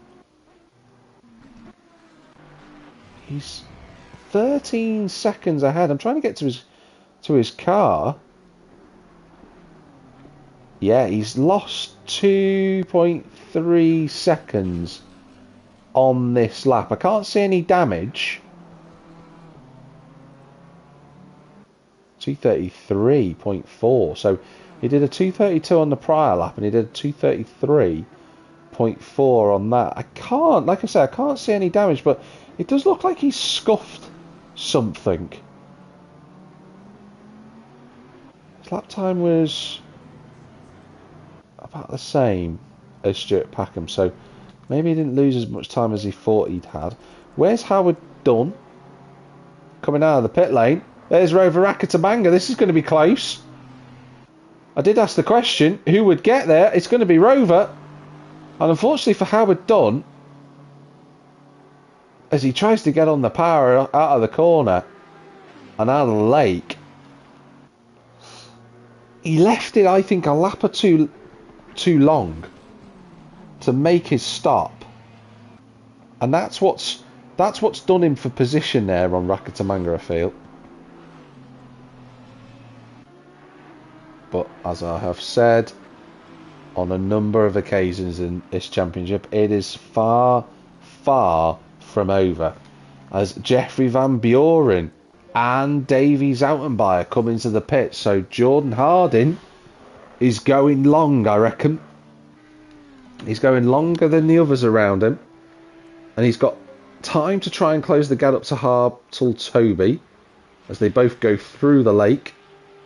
Harding taking a much wider line. Dan Hatton's starting to look a little bit stronger in these last few minutes. Less than a second behind Packham in the fight for second place. Chappers is not too far away, but he's got damage. So he's gone round. And Goho Renault, who was in front of him, has also gone round. There's a lot going on. It's almost impossible to keep on top of the action here, ladies and gentlemen. There's Ben Spiro. How has he not hit the wall? Never mind. He has. Oh, I was going to say, he's not going to reverse that, is he? Yeah, there we go. Oh, that was a heart in your mouth moment, that. Gets the car spun round. The grass will help him. I was going to say, how's he not hit the wall? But he came and reappeared on the tarmac, and his momentum dragged him back into the opposite wall. So that's frustrating for the Hungarian. But I think he might get away with that, if I'm being honest. I think Mikey's gone off the road as well, again, unfortunately. Van Buren's leaving the pits. And Dan Hatton's coming into the pits, so that's crucial for the fight for second. He did do an undercut last time as John Wells is off the road. Just started to flick through the drivers. Jordan Harding closing the gap down to Hart Toby. Now just 1.2 seconds. Where is Mikey's damage? Looks like it's on the right hand side of the car. He's having a few issues with Lecom, is Mikey, but he's not the only one today. I think if he could take any solace from today, it's because of that. As the stop and go penalty for Matt Phillips gets cleared and Mikey understeers off the road. So Stuart Packham in second place. The gap to Will Fielding was 12 and a bit seconds. It's 12.7, so it's increased a little bit. So maybe Fielding had a few laps where he lost a little bit of time. Might not necessarily actually have been because of a mistake. It might have been because of traffic. I am noticing that Howard Dunn and Rover Rakatamanga are in front on circuit. But of course, Howard Dunn and Rover Rakatamanga have both made a pit stop, as has Jeffrey Van Buren, who's come out miles in front of those two. So I wonder if Van Buren perhaps didn't have any damage to fix, and that's why he's got such a big advantage. Dan Hatton in the pit lane. Is Chapman coming in to fix his damage? And I'm going to assume he would. So that puts Jordan Harding up to 6th. Who's that off the road? That's a yellow flag out there. I think that's Hartle Toby. Yeah, he's gone off the road and hit the wall. We are halfway through. As we move into the halfway mark, Hartle Toby bangs the barrier at Lacombe. That is a shame. The German had been running quite strongly tonight, actually, up until that point. But that is unfortunate. Now, Dan Hatton, out of the pits he goes. He's got no one relatively near him. Chapman's still in the pits. Where's Van Buren? He's just coming through the chicane now. Also, just to make a point, that Danny Felix got up to 10th place whilst all that was going on. That's a really good drive from... Oh no, it's not him, actually. I was going to say, don't tell me he's just tripped the pit limiter. It's not actually him. It's John Wells, sadly, who's done that. Chapman, though, still in the pits. Where's Van Buren? Well, Van Buren's going to jump him because that damage needs to be fixed. Off he goes. But Van Buren, a quietly effective race, just moving up through the order. Rover Rakatamanga now will be seeing the little head plate of Chapman on his right hand side and saying, see you later. He goes through. Howard Dunn, it's going to be close with his fellow Aston Martin stablemate, but the AMR of the cyan and orange stay in front of Howard Dunn. But sadly for Chappers, he's lost quite a bit of time there, and he's fallen behind two cars that were, in truth, quite far away from him in the race. I think that's Joe Warner who's gone off the road. It is. Oh, and then shows us what it's like to being in a washing machine, and then digs himself out of the gravel. So Joe Warner continues on. Now we've got the race leader in the pits, along with Packham, along with Jordan Harding and Hartle Toby, who'll be getting that damage fixed. So that puts Sebastian Goho Renault in the lead. It will put Dennis Penders in second place, who is surely going to try and stay out for as long as he can, so that he can lead a lap of Spa. That's what he's got to do. at his home race circuit, he's got to be going for it. Will Fielding, his pit stop cleared, and back out he goes. He did lose time. I wonder if he's had a few little wobbles out there, but he's back underway. Just got to keep the car nice and straight out of the pit lane. There is a little bit of a stream running there now. There we go. Gets through it, and now he can get the car up to speed. Out goes Packham. And that looks like it's Steve Hall coming up alongside him. Steve Hall, who is yet to pit. Moving back up through the field. A couple of cars in the pits, including the Harding. Where's Dan Hatton? He's already gone through. Jeffrey Van Buren is at the chicane. So this is shaking out the order a little bit now. Jacob Byfarou's up to 14th place in the 007. I can confirm that no James Bond film has ever been filmed in Belgium.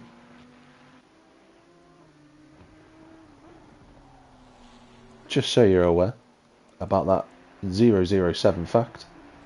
Officially, sometimes you have to say 007 over commentary because 007 people do get a bit peeved off about it for trademark reasons.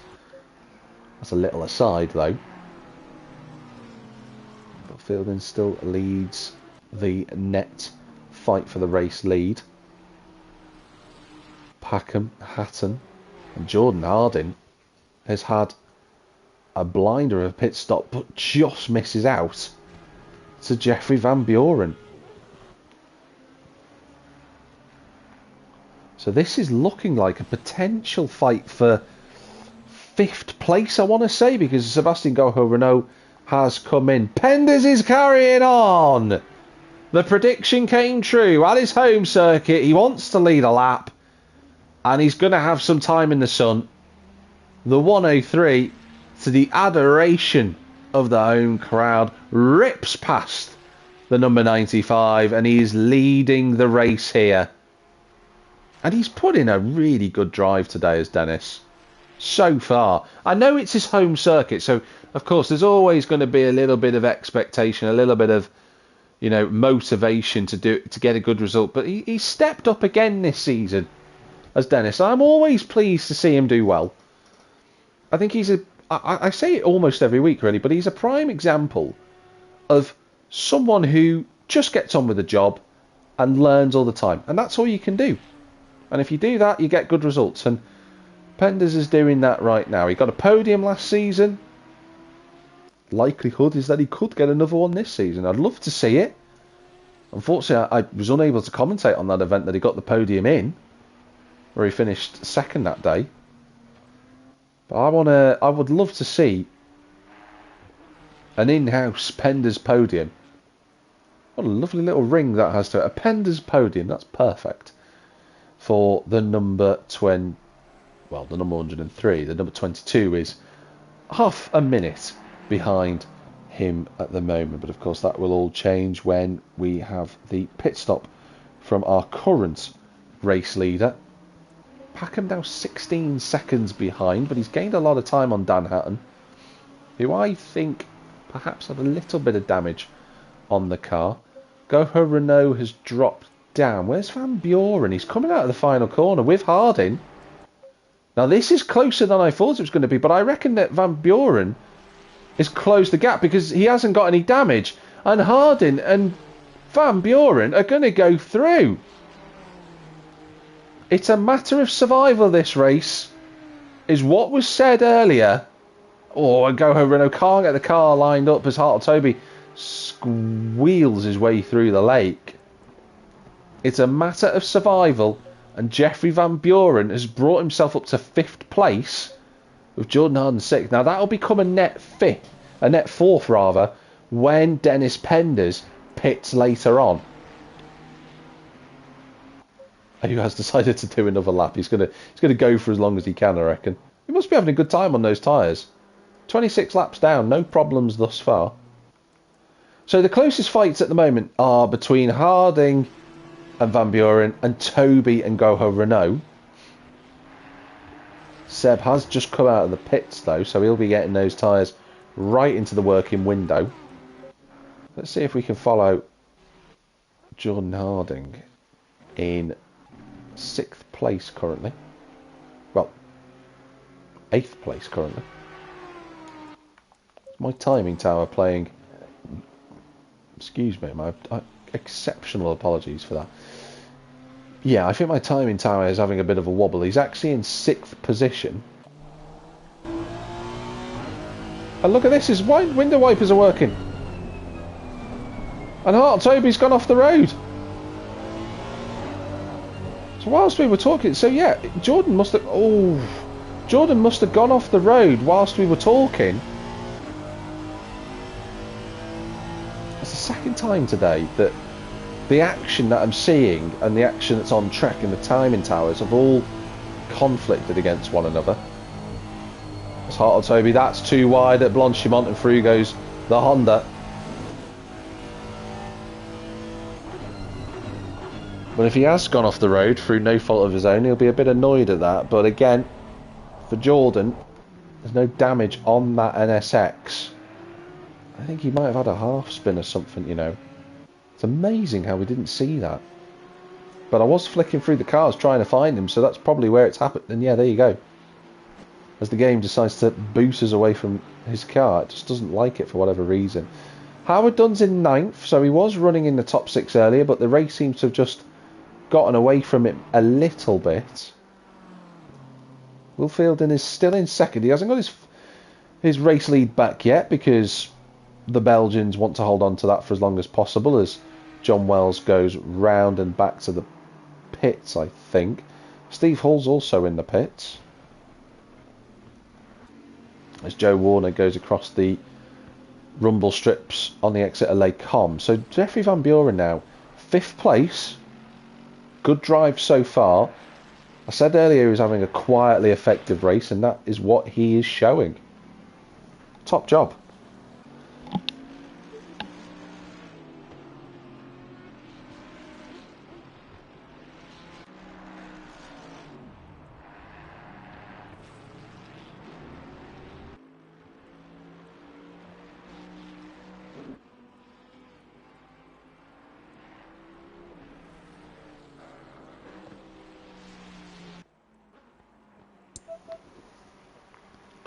But if you have just tuned in, we are 50 minutes remaining in this race. We've had a lot of action, so let's just do a quick recap.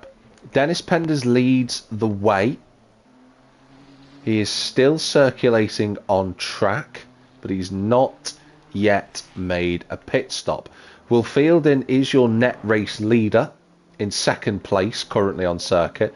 Stuart Packham was involved in a few fights earlier on with Mark Chapman and Sebastian Goho-Renault and Dan Hatton. He's found himself in 3rd.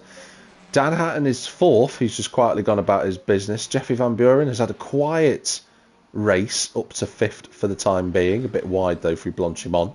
Sebastian Goho-Renault has an even bigger moment through Blanchimont.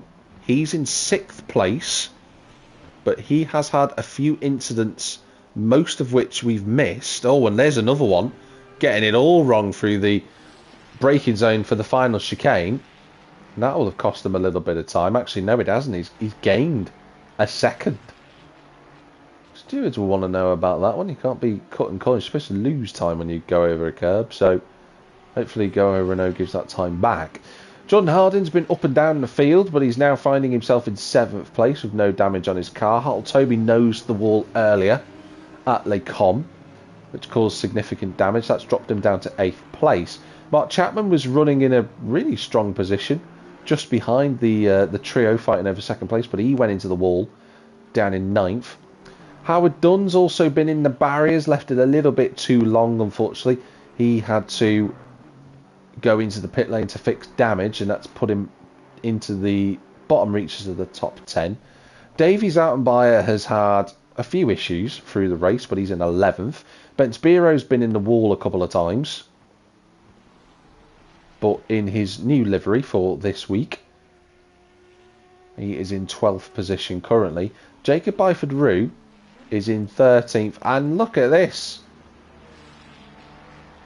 And there's a big cheer going on from the grandstands as the race leader hits the pit lane Dennis Penders will fall down the field, perhaps to... I'm not quite certain if he's going to come out in front of Howard Dunn or not. He should do, because he hasn't had any damage through the race, but you can't call it. In fact, I think he will come out in front of Howard Dunn. Will he come out in front of Jordan Harding? Maybe. Jeffrey Van Buren's there. I'll have to wait and see with that one. Ben Spiro's been in the barrier, just to carry on from what I was doing earlier. Byford Rue's having a great race. He's not yet pitted, though. He's the last driver now to have not yet made a pit stop. Danny Felix has pulled himself up through the field. He was running in the top 10 earlier. He's now 14th. Mark Laszlo, he's been pretty much in front of Matt Phillips for most of this race, but the gap has got bigger as it's drawn on. Steve Hall's had some form of problems throughout this race, sadly. Mikey Keaton's been in the barrier a couple of times, and Joe Warner is doing his best. We've lost Liam Watkinson. We've lost, sadly, a couple of other drivers as well. We'll talk about those drivers at the end of the race. Just so you're aware, just whilst we're waiting for Dennis Penders to leave the pit stop, next week we've got a season break, so we're off for a week, and then we're back for round 6 at the Hungaroring, just so that you're aware. But Penders is now leaving the pit lane. And where's Van Buren? Well, Van Buren's coming down the main straight. He's got Goho Renault trying to follow him. Penders is up to speed. Is this going to be for 4th place? Oh, it's going to be close. It's going to be really tight. Up through Eau Rouge and Radion they go. Penders he's not really up to speed. I think he's going to fall behind the 2, and he has. And he's trying to find a way past Joe Warner, who's in front of him at probably the worst time. But that puts a Ferrari 456 on the cards. But with Van Buren having moved up quietly through the field, but he now has a battle on his hands, because we know how quick Goho Renault is today. He's been absolutely electric, but he has had a few mistakes. Oh, as Joe Warner goes right off the road. Can we have the car that we're after, please? Oh my days. There we go. So on board with Goho Renault, and you can see what is happening here. It's just, oh, look at that. He can't see where he's going. That is the difficulty that you've got following another car, and Van Buren's wide at P1, but he gets the car tightened up for the exit. But this is the fight we're going to concentrate on. These two are closest on circuit now. No more pit stops to come. This is pure racecraft. Into Lefania. The right, then the left. Oh, little kick of oversteer. But the thing for Goho Renault, the problem he's got is that because he is so close to the back of Van Buren, he's getting all that spray, he can't quite see the car in front. And I couldn't tell you if... Whoa, another little snap of oversteer. Again, the car skating all over the racetrack.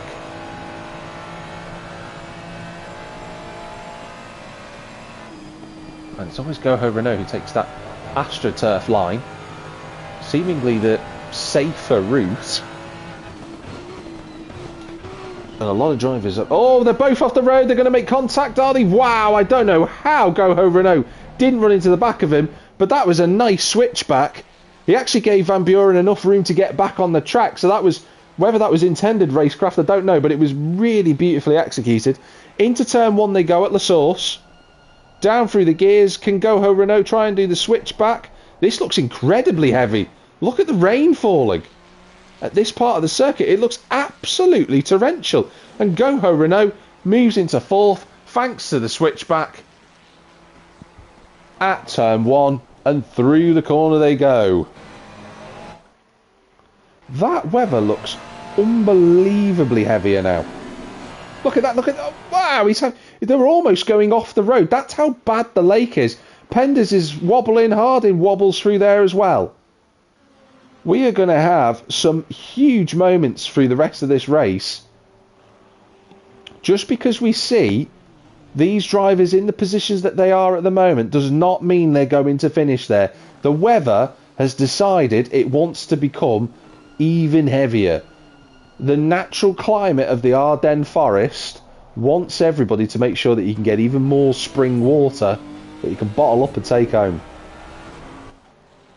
That is absolutely ridiculous now. That is driving rain. That is sideways rain. And to paraphrase what someone I knew once said, it is the type of rain that gets you wet, as opposed to that dry rain. Now, as Dan Hatton runs off the road at Blanchimont, which everybody seems to be doing, I think the race director will be taking quite a understandable route with that one. I don't think the race director will be sat there thinking, no, that's drive-through penalties for everyone as Joe Warner goes off the road at the top of Le Combe. But I do think the race director will think, yeah, this is probably the best decision to undertake, as Matt Phillips goes down the pit road. See, damn, it looks like he's... No, he's getting back up to speed. It's just, I think it's just the livery on his... No, my apologies. He is coming in. He's got damage to the front. I thought he had. It's just the way that the livery looks on that car throws your perception out a little bit. Danny Felix is now in 13th place. We have had a few more retirements. As I said, Liam Watkinson, Ross Harris went earlier. Michael van der Waal was another. We have lost one more car. Joe has just about grazed the barrier. He's finding this hard. And look at this. Jordan Harding's got in front of Dennis Penders for 5th position. Now, what has happened to Sebastian Goho Renault? He's gone into the pits. Oh, unbelievable. So let's just have a look at Goho Renault's car. Hopefully we can get to him. I was going to say, hopefully we can get to him before he's got... But I don't know what that's about. So, unfortunately, the Romanian, who was looking so strong, has had some form of an issue out there, and he drops now out of the fight for 4th place,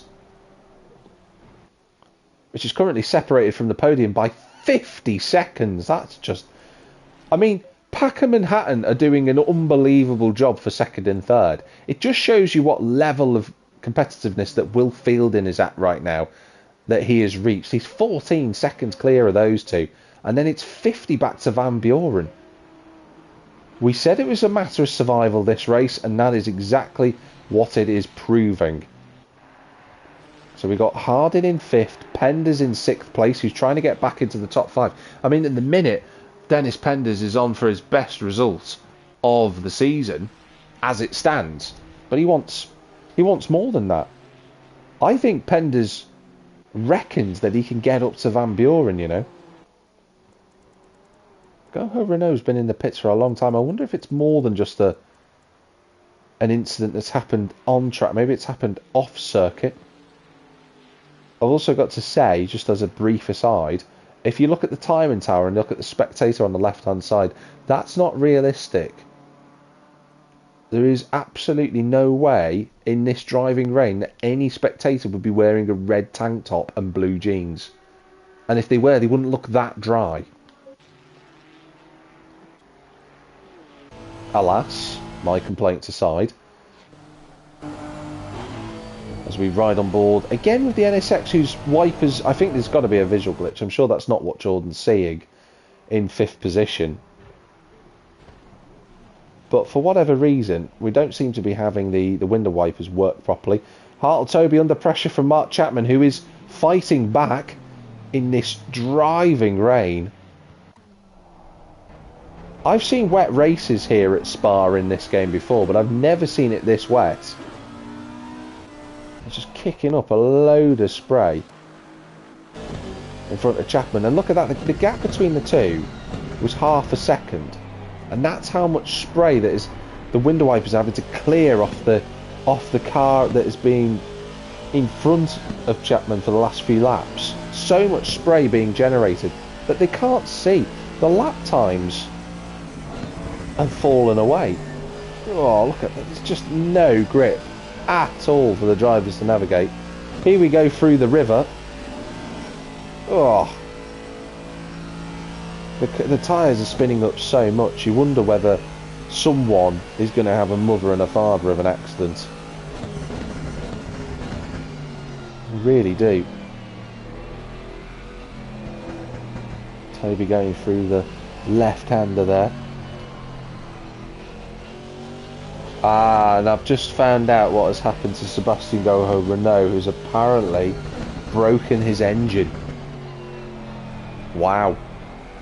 Well, that is a great shame for Sebastian. He was running so well, but sadly for the Romanian, if he's broken his engine, that is a game over for the 296, and that puts a sorry end really to the drive that he'd shown up until that point. And look how wide that is from Chapman. Wow. They're just struggling for grip. And I speak to a lot of people about sim racing, and there are a few people who don't obviously compete in the sport, so they don't race. They go, oh, is it really that difficult? Come and do 2 hours of Spa in these conditions tonight. These people who are here are earning their stripes for what is proving to be an unbelievable race here. And it's unbelievable because of the conditions, not just because of the car control. They are doing an excellent job. Everyone who survived so far is doing a great job. Really good to see.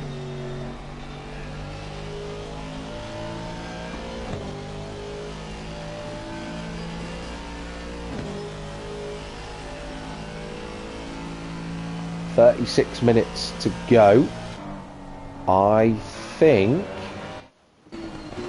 that Mark Laszlo has been for a spin at Eau Rouge. Oh, he's been for another spin down the Camel. Can he hold it? No, he's going to spin round. Can he get the cut? Oh, and he's just driven into the barrier for some reason. Let's just get to the external cameras so that we can see. That's just showing you now.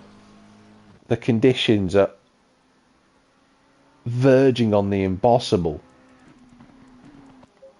As Van Buren, Harding and Penders fly through the Kemmel Straight, they'll have been unaware of the accidents in front for Mark Laszlo. He's actually doing a good job though tonight, is Laszlo. He's on for a really good finish, even though he's had a little spin just then. You know, that's going to happen. But it'll give him his second best result of the season if he finishes where he is now, in 13th. And I know he'll want more than that, but I think when you're in a race like this, it's not always necessarily about speed or consistency. It's just about survival. We're going to cut back to this fight for 4th place. We'll ride on board with the rear spoiler of Jeffrey Van Buren. The 187 still retaining that position that he's held for quite some time now.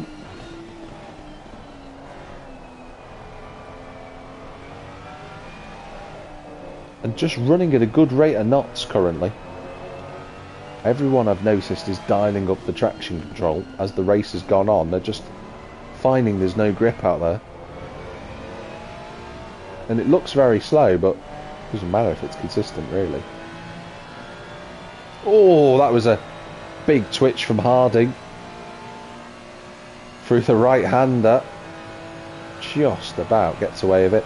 Mikey Keaton has gone off the road at Pouhon.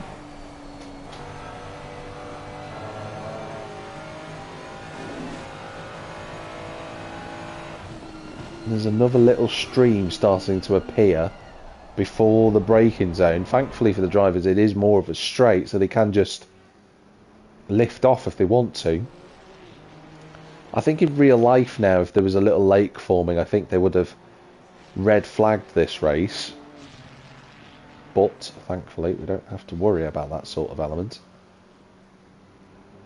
We get to see some brave racing.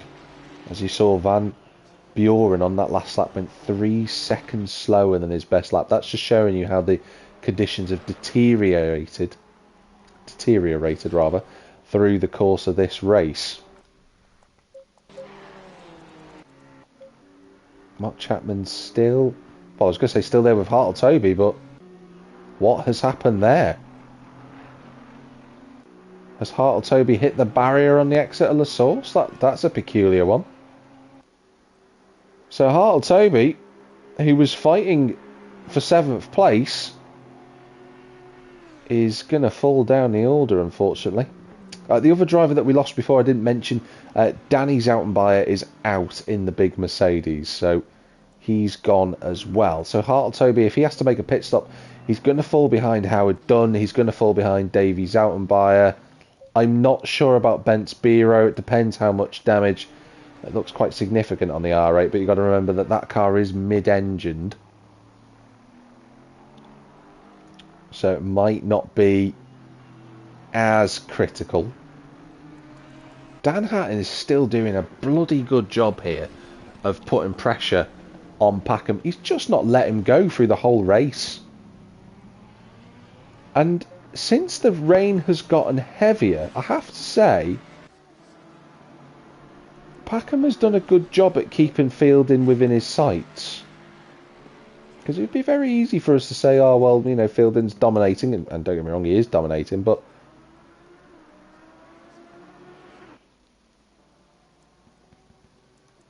that doesn't necessarily matter. In a 2-hour race, 14 seconds becomes a lot less massive when you think about it in that context. It's not a big gap in the slightest, but we are approaching the final half an hour of what has been a really, really good race to watch. We're still waiting to see what happens with this fight. We'll ride on board with Dennis Penders, hopefully. You see a little bit, it's almost like the inside of the cars starting to fog up a little bit there. It's just the amount of condensation that's running into the cars. Of course, you know, GT3 cars, they don't have heater fans. So if there are any leaks, the car will steam up big style.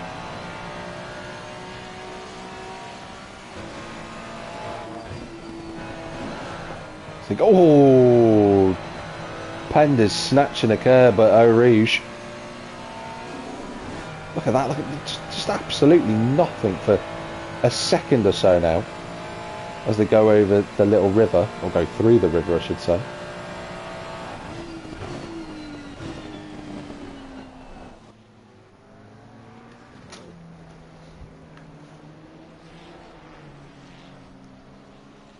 Absolutely fascinating where this battle could go really from here. There's so much that could happen. And Harding is still right there on the rear. We actually have to go onto a exterior camera with Harding's car because we just simply cannot see what's going on.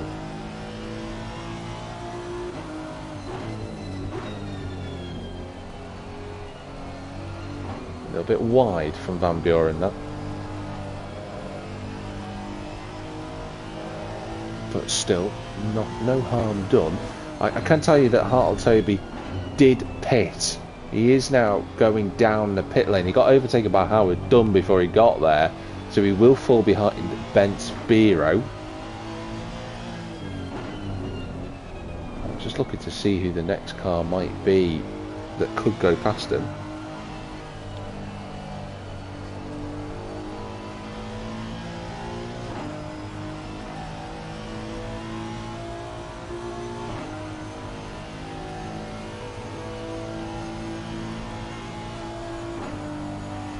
They are coming up to Mark Glaslow, who had that moment earlier.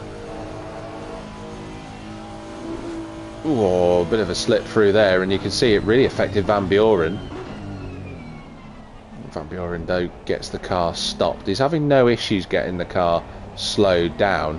I'm just looking to see Hartle-Toby's going to come out behind Danny Felix, so that was a big moment for Toby, and unfortunately it has dropped him outside of the top 10, so Danny Felix moves into 11th place. Laszlo will be getting the blue flags at this point.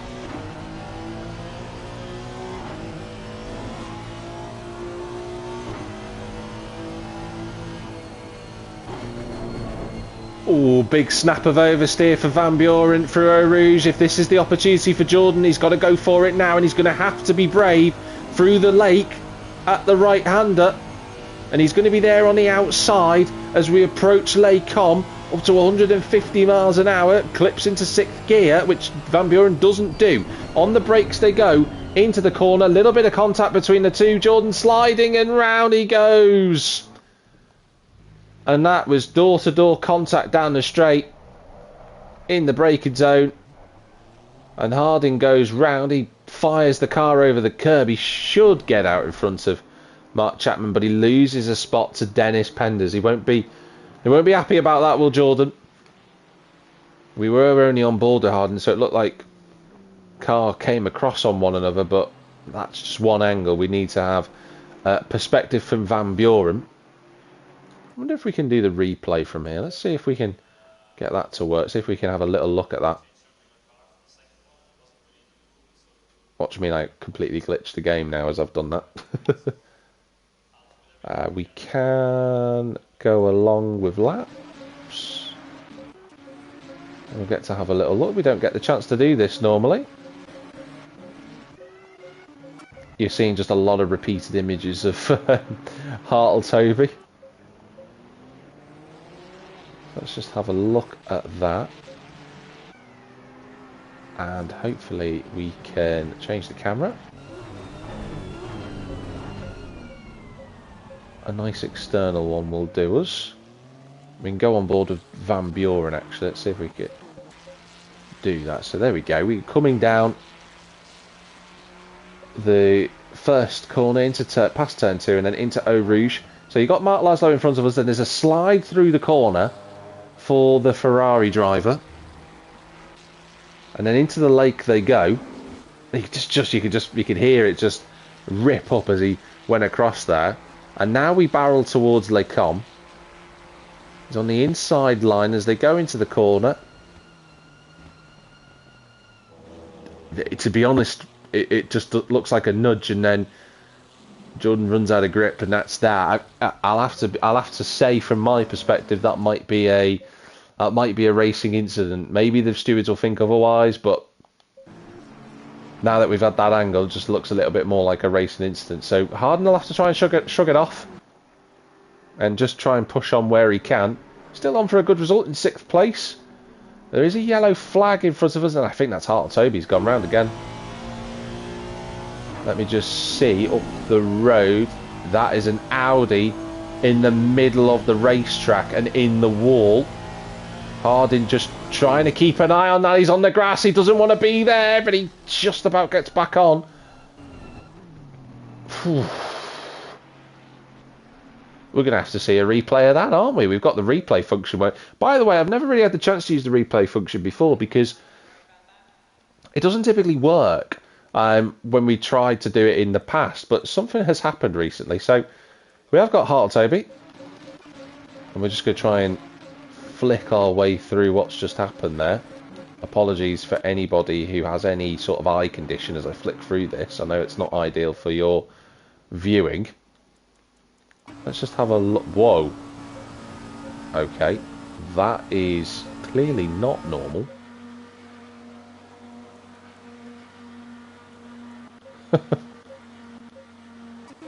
Okay, there we go. So he loses control.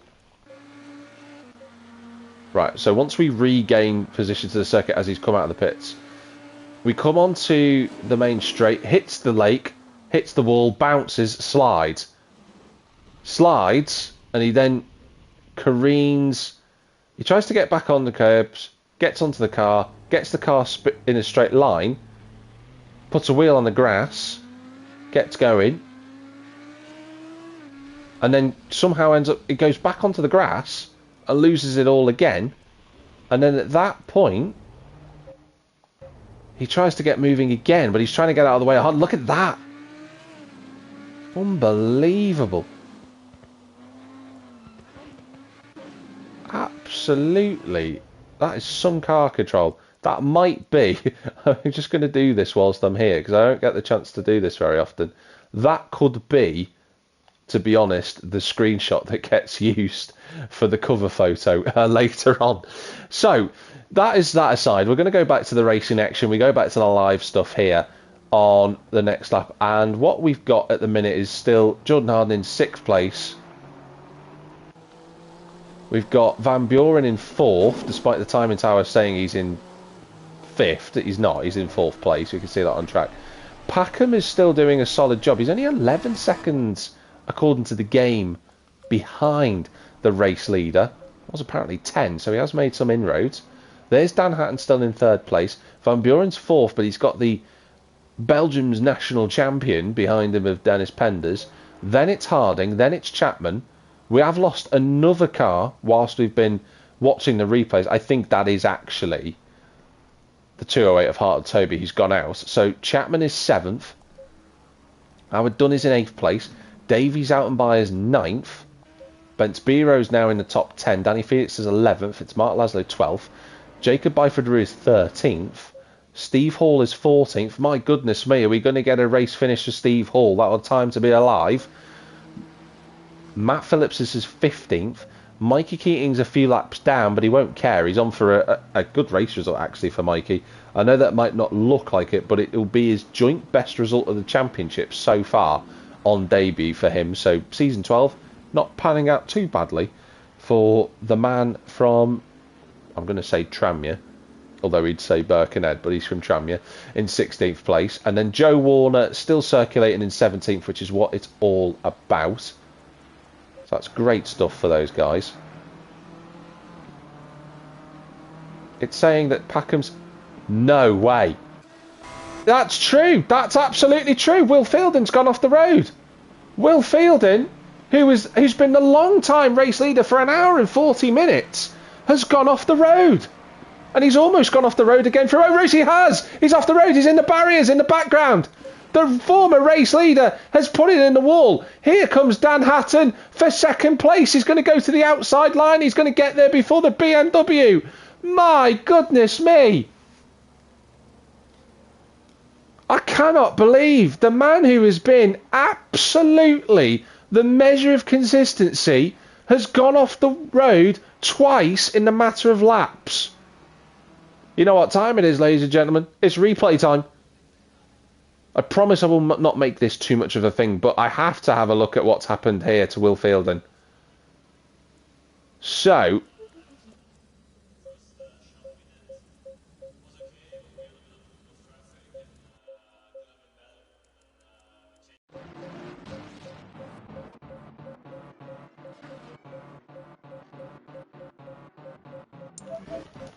Will Fielding's gone off the road. I wish we could get through the laps a little bit quicker, but nevertheless, that's where we are. So on that lap, he's in. So he's already behind Packham at that point. And then we'll have this thing where the game thinks he's somewhere in Brussels.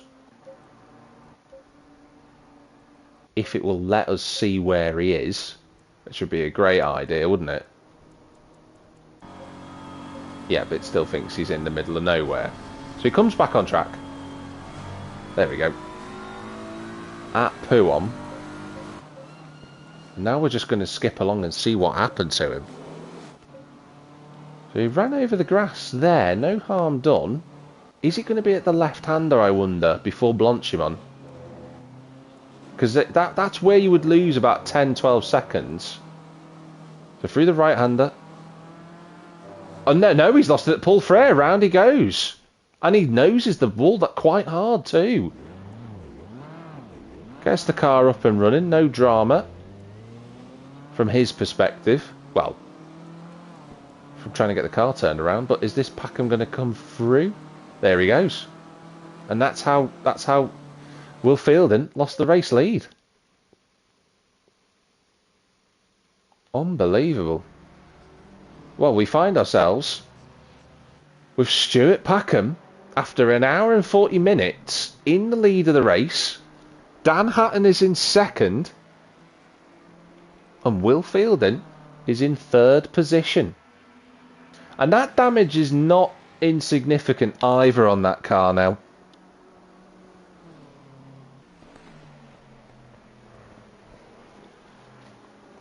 But sadly for the BMW, he has gone off the road. And it comes back to what I was talking about before, everyone. This race is a matter of survival. It doesn't matter how fast you are. Even the quickest can throw it off the road. Now, the only fortunate thing is, as I watch Fielding's lap times tumble, is that he is a long way ahead of Jeffrey Van Buren. In fact, if I look on the track map, have I got that right? Dennis Penders is in 4th place now. Wow. So Will Fielding is just going through Pouon, and Dennis Penders is currently going onto the Camel Straight, and he is 50 seconds behind Will Fielding at the minute. So Jordan Harding is in 5th. 6th place we have Mark Chapman. So Jeffrey Van Buren's gone off the road whilst we were watching. I'm not going to go back through the replays again because I don't want to miss any more action. But that is enough. Off the road goes Danny Felix, the man who was in 10th place, just in the background. This has been the hardest weather conditions I've ever seen.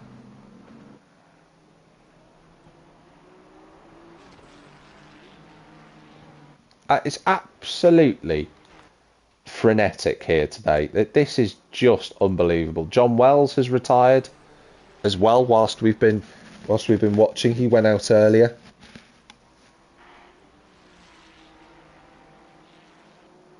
It has been a race of absolute attrition.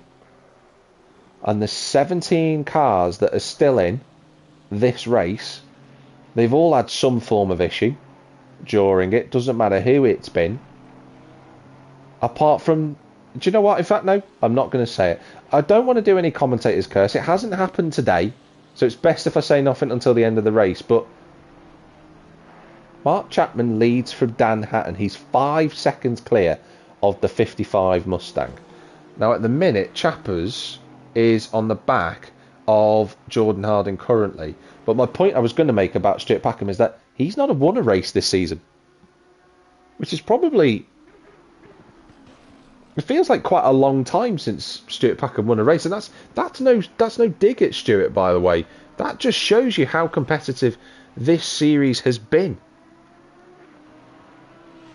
in this championship. I think the last time that Packham won was perhaps the penultimate round of the season, if memory serves me well. In season 11, I think it might have been. Because I think Chappers won the final race at the Nordschleife, and Packham won the race before. And incredibly, in that championship, I think Packham only won once through the whole season. So he's not going to go 14 races without a win. He's going to go just 4. So it feels a lot longer than that, but it isn't. We've had a season break in the middle of it. But Dennis Penders is on his way to 4th. Currently, with less than 15 minutes to go.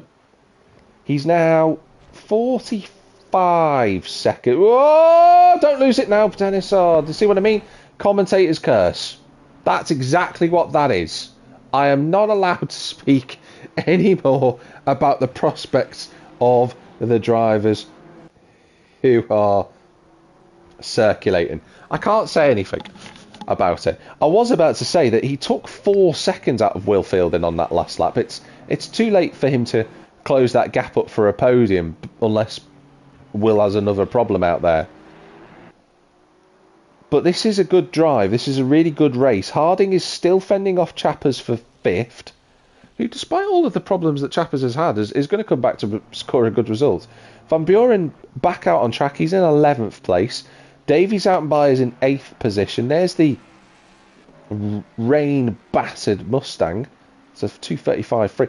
Packham and Hatton have just been doing the same times. Their lap times now almost 4 seconds slower than their initial pace earlier on when they had fresh tyres, which again demonstrates to you all how much they're struggling. Will Fielding does do a 2:39.5.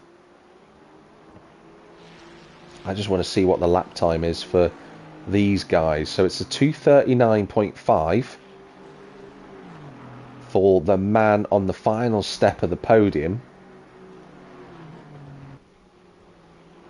as they roar their way through Blanchimont. Howard Dunn in 7th place, by the way. He's a little bit further behind this group. It looks like he's about 30 seconds behind. So yeah, 2:39.5 from these guys. And on this lap, Penders does a 2:37, a 2:34 from Harding, a 2:34 from Chappers. So if Penders hadn't have had that big moment, he would be lapping 5 seconds a lap quicker than the man on for a podium. But let's have a look at how much time there is left. 12 minutes 22 seconds, 6 laps at best. That's going to be 30 seconds. Won't quite be enough to close the gap to Fielding, but stranger things have happened. It genuinely has. Oh, Harding having a big moment through the river just there. Jacob Byford-Rue on his way to 12th place. We lost Rover Rakatamanga as well earlier. That was another driver who went, so he's out of the race. But Byford-Rue having a glorious race, and he started from the he got a qualifying ban, let's not forget. So Jacob Byford-Rue is going to be on for 12th position, which is a staggering result for him. And again, I don't mean that in a horrible way or anything like that. But for him, you know, he's been improving, and he had a couple of 12th places last season. So he's going to match that best result that he got from season 11. I'm fairly certain that Byford-Rue has had a top 10 before. I'm going to have to explore the inner recesses of my mind to remember when that was. But you've got to give him credit. He's put in a really good drive so far in this race. Yeah, I was going to say he has had a few top 10s. I think he had a few top 10s back in season 10. I think the grids we had were a little bit smaller back then, but he got those results on merit. I think he even had a 9th place during that time, if memory serves me correctly. But we got a bit of a fight on our hands with 10 minutes to go as Howard Dunn gets unlapped by Van Buren, and then Van Buren lets him go.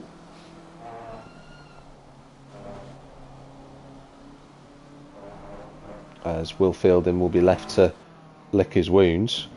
See if we can get on board with Jordan Harding for this. Don't think his windscreen wipers will be working any better than previously.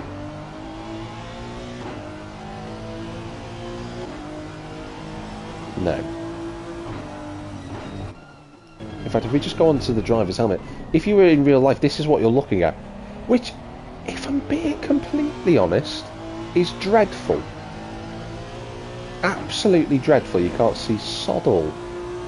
But I don't think that's the case. I think it is a genuine visual glitch that we've got, as Mikey pits for another pit stop. But still, he's going to finish in 16th place. Best result for the season for the Lamborghini driver.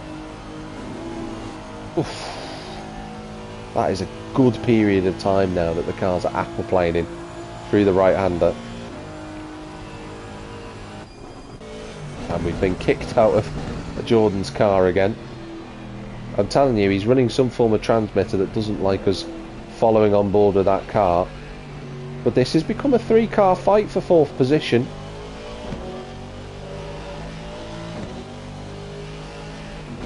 With 9 minutes to go, the home crowd will be cheering on Penders in 4th.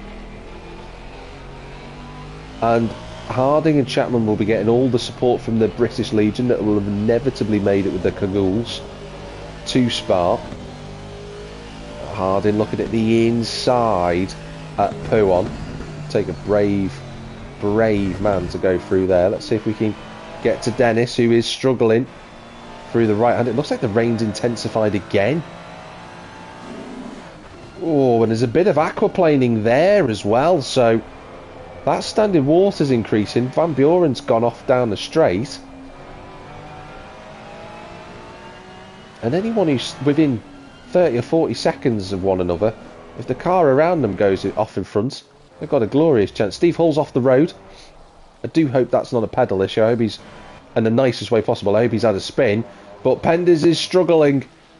to keep the car on circuit. Look at the NSX just appearing in the mirror. I think that might be pedal problems for Steve Hall. That's devastating with less than 8 minutes to go. Oh, that's a lot of understeer on that Ferrari 296. 3 manufacturers all in one shot there. Look at the rain now. Wow. Absolutely carnage. But Pender's just doing what he can. He's hanging on for the time being in front of the home crowd.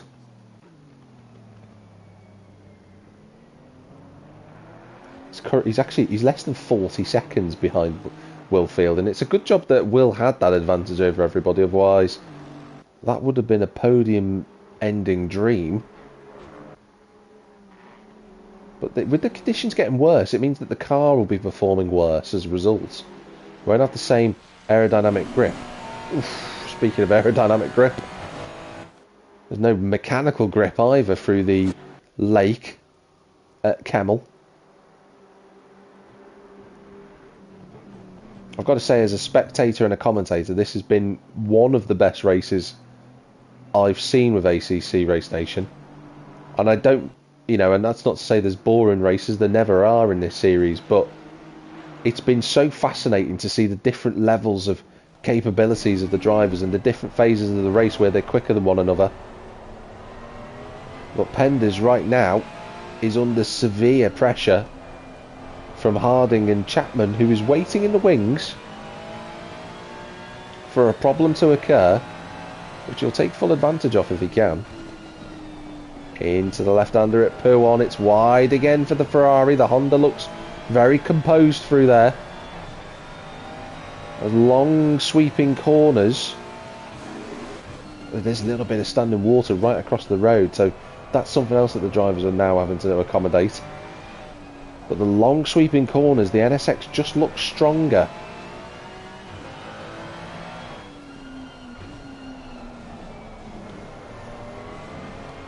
Into the braking zone at Campus, wide from Penders. But it's never quite wide enough. And Harding just can't find a way to tag through. 2:38 on that lap from Will Field, and so he's managed to find some form of rhythm in that car. A little bit of a downshift for Penders there. He's struggling so much through Blanchimont now. That's requiring a downshift. Breaks into the chicane, gets it stopped, hits his markers nicely. A little slide through the corner, lost him about a tenth or so on his overall time. He's still circulating at a good speed in 4th place. Steve Hall got going again whilst this has been going on. So thankfully Steve's managed to keep the car running, and he's on for a proper classified finish, which is what he's been after all season long. 2 DNFs in the last 2 races. He did get classified at round 1 and 2, but he had too many issues in those races. Every time you hear that noise as the drivers go through Camel Corner, you just tense up. And Harding is still putting the pressure on. He's not letting this go at all. He doesn't care about the home hero support. He cares about his 4th place. He's looking at every single line possible. But he's got to be wary, Jordan, because Chappers is also in the hunt. If you look at the middle camera, you can see the AMR Gulf-inspired livery just moving in and out of our shot. We now need to go back to bonnet cam because the glitch on the screen there. If you are still watching, thank you so much. It's been an absolute pleasure to watch this one, and we're up at the 3-minute marker almost now. Not long to go left in this race, and Dennis Penders on for his best result of the season. Jordan Harding would like that 4th place so he could have his best result of the season. a little wobble from the Belgian. He's got his rain light on so you can see where the Ferrari is. There are a couple of drivers who haven't had their rain light on, and that could give them a penalty later on in the race. Maybe a post-race penalty for a couple. Van Buren's gone round again, just showing you how challenging these conditions are now, if I haven't said that already. Oh, Penders goes deep into the chicane, and Harding's going to try to look to the outside line, but he's too wide.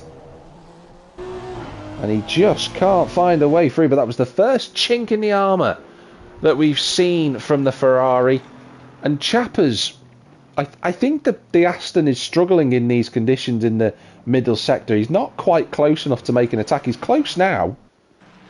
Oh, as Mikey goes off again. I've just got like Mikey spin camera for some reason, which you'll be delighted about, not. Now we go down through towards Eau Rouge and Raidillon. This is where the AMR is very strong. But Harding takes the water line through there and stays ahead. Does look like he's backed off a touch, so he hasn't took too much of advantage away. But Chapman will be just watching this with keen interest. This is what he will be exploring. But we are on the penultimate lap of the race. Who is going to take 4th position? It's Chapman. Just the car just slides through Bruel. The four-wheel drift going on there. Through the left-hander at the corner with no name. Into Pouhon. There you go. And you can just see that the Aston doesn't have the same level of mechanical grip as the two in front of him do. And he drops away from this fight as Harding goes over the curb at Pouhon. That's just cost them a touch of momentum. Okay, the leader is on the final lap now. Stuart Packham is on the final lap.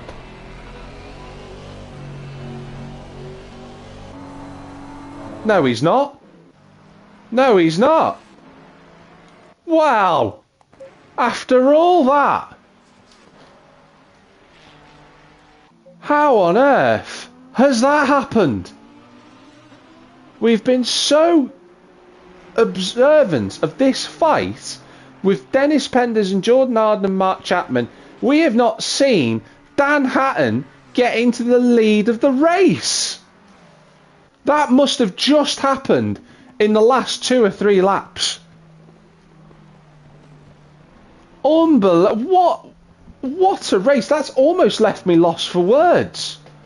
Dan Hatton is on the final lap of the race and he's miles ahead of Stuart Packham. It's not even close.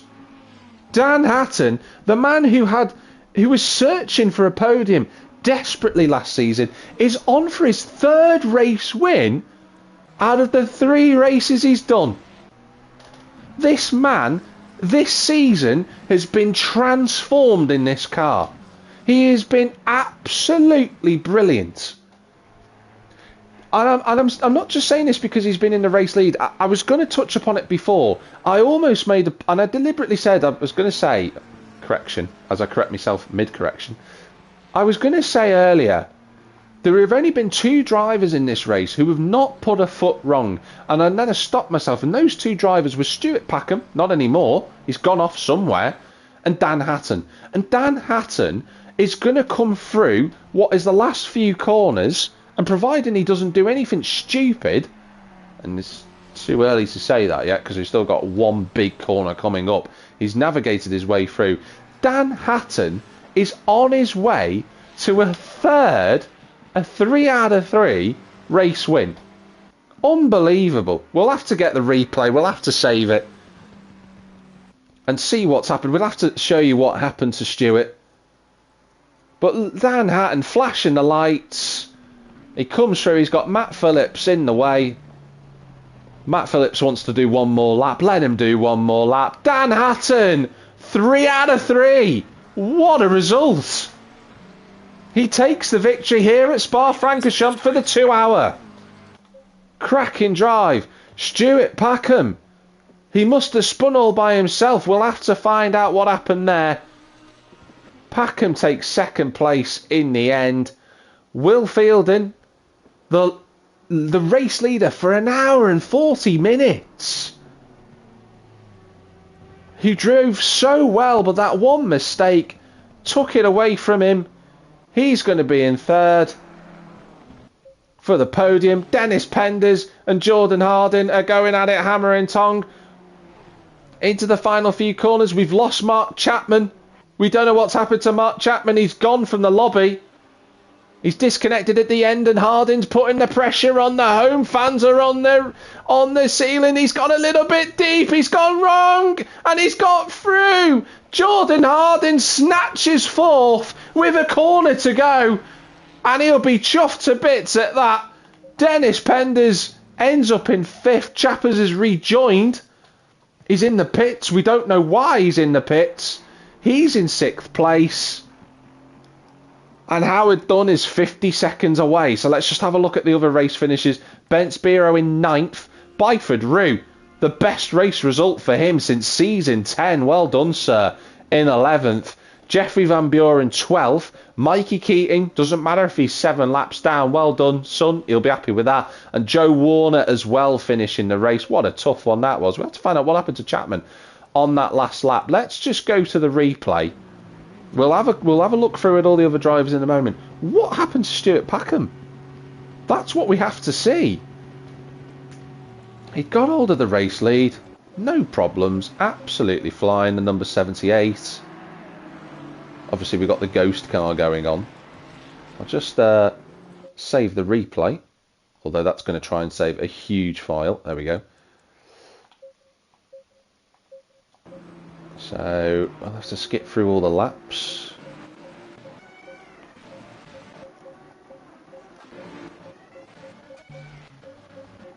Apologies to everyone who's watching at the moment. We'll have to find out what happened here. Because Packham was in the lead. You can see the Mustang in the background. And then on that lap, the Mustang is no longer there. So he's gone off on lap 45. So let's just have a little look. Oh, the race has just come to a close, so we can't have a look. So we'll go through that in a moment. Danny Zoutenbayer's brother Davey has finished in 7th place, so well done to him. So whatever happened to Chappers has dropped him out. So let's recall this. Dan Hatton wins the race. Stuart Packham is second. Will Fielding is third. Those are your podium finishes. Jordan Harding on the last lap from Dennis Penders. Howard Dunn is 6th in the end. Great result for Howard. With Davies out and by a 7th. Mark Chapman in 8th at the end. Something must have gone wrong. Maybe he ran out of fuel. Ben Spiro is 9th with Danny Felix inside the top 10. Jacob Byford Rue his best result since season 10 in 11th with Jeffrey Van Buren 12th. Mark Laszlo, well done to him, finishing 13th. Steve Hall's got a finish at long last in 14th place. Matt Phillips 15th. Mikey Keaton 16th. Joe Warner 17th in the end. Retirements from Hartle Toby, Sebastian Goho Renault, Rover Rakatamanga, John Wells, Liam Watkinson, Ross Harris, and I'm missing one more. I do apologise to the one person that I am missing there. But I want to get a look at this replay. I want to see what happened in the end.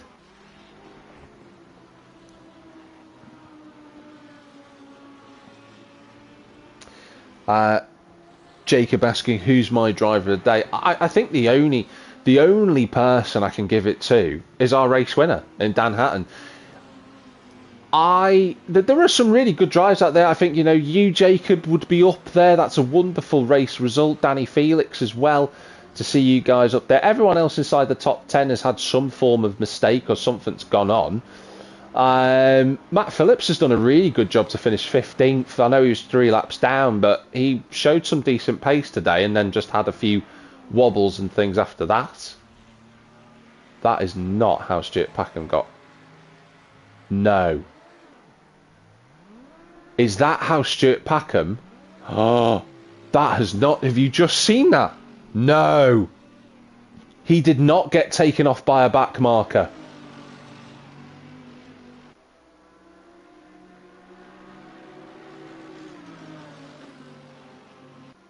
That can't be...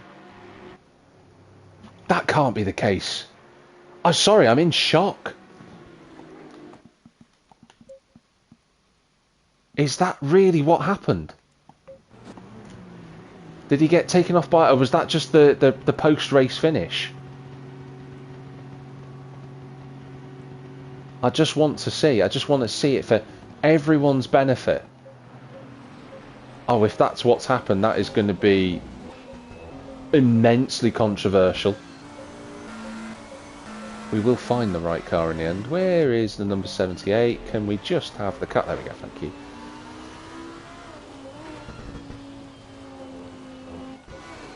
So apologies again to anyone who has any form of epilepsy or anything like that. We're going to just skip along. So it was lap 45, I think it was. I need to get the external camera so we can see Hatton's car just in the background until it's not there anymore.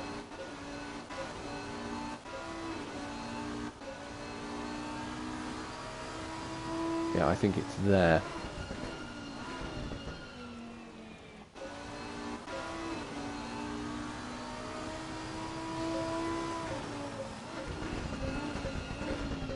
Can we get the... I never get the camera that I want. I just want to make sure that that is the right angle. Can you just... this game, for some reason... Right, next lap. There's Dan Hatton in the background. Next lap, Dan Hatton's gone in front.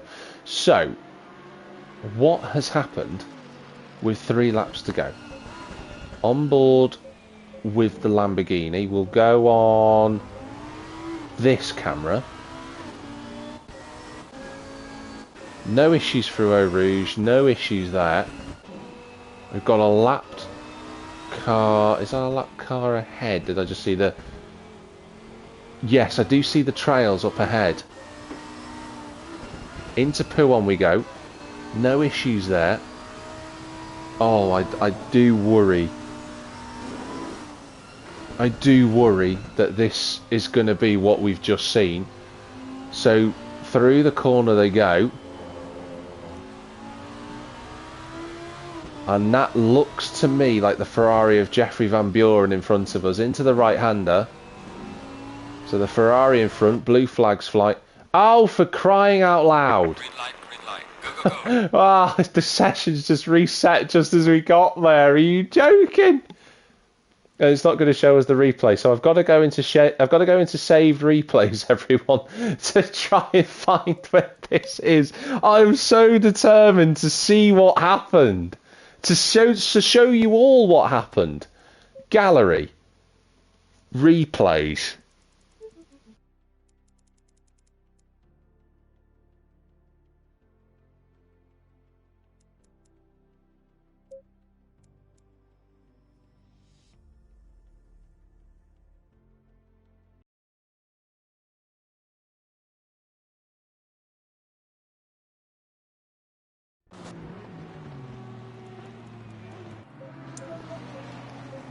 I am so determined to have this happen. This is absolutely ridiculous.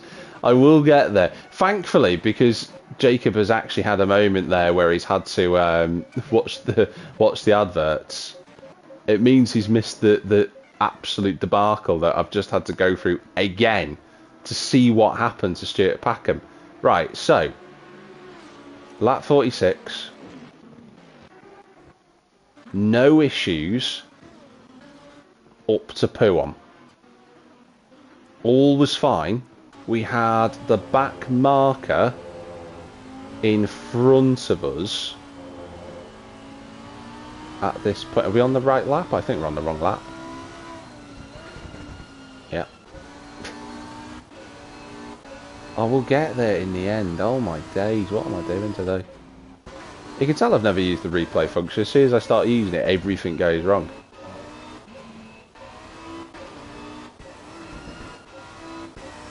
Right, there we go. So this is the lap. So this was it. Lap 45. We come in to the sweeping right and the sweeping left at the best corner on the race circuit, let's be honest. At Le Fagnes. And then into Campus we go. And Buren just in front of us. Comes into the right-hander. Van Buren loses... No! No, wow. Okay, so let's just go back a couple of seconds. So I'm going to take that back from Jeffrey Van Buren. It looks as if Packham was already sliding round at that point. Can we get an external bloody camera for the love of everything? That'll do. Round the corner we go. He's on the grass. He's on the Astro. The car's already going at that point, and then Van Buren just helps it on its way. But the car was already going into the wall, so Packham lost it. Oh, and Dan Hatton must have been up in the air. He must have had to have peeled him off the ceiling. He jumped up that much. Well, there we go. That is it then. We got there in the end. Thank you, everyone, for watching. We were able to find out what happened to Stuart Packham. Congratulations. Goes the way of Dan Hatton for a third race win from 3 events. But from me, Jack Millington, commentating on round 5 here at ACC Race Nation. Thank you very much for watching. We won't be back next week because the action will be moving on to a race break because we'll be having a little breather for a week, but we will be resuming the action for round number 6 at the Hungaroring in Hungary. So that'll be something for everybody to look forward. I'm sure that'll be a great time. I will be uploading this race onto YouTube. For those that are wondering when that'll get uploaded, it will happen. It's just a case of how long it takes to do some processing. Thanks for everyone for the comments. That's really kind of you all. But as I said earlier, thank you very much for watching. Or maybe it might be in the big wide world. We'll see you again in 2 weeks at the Hungaroring.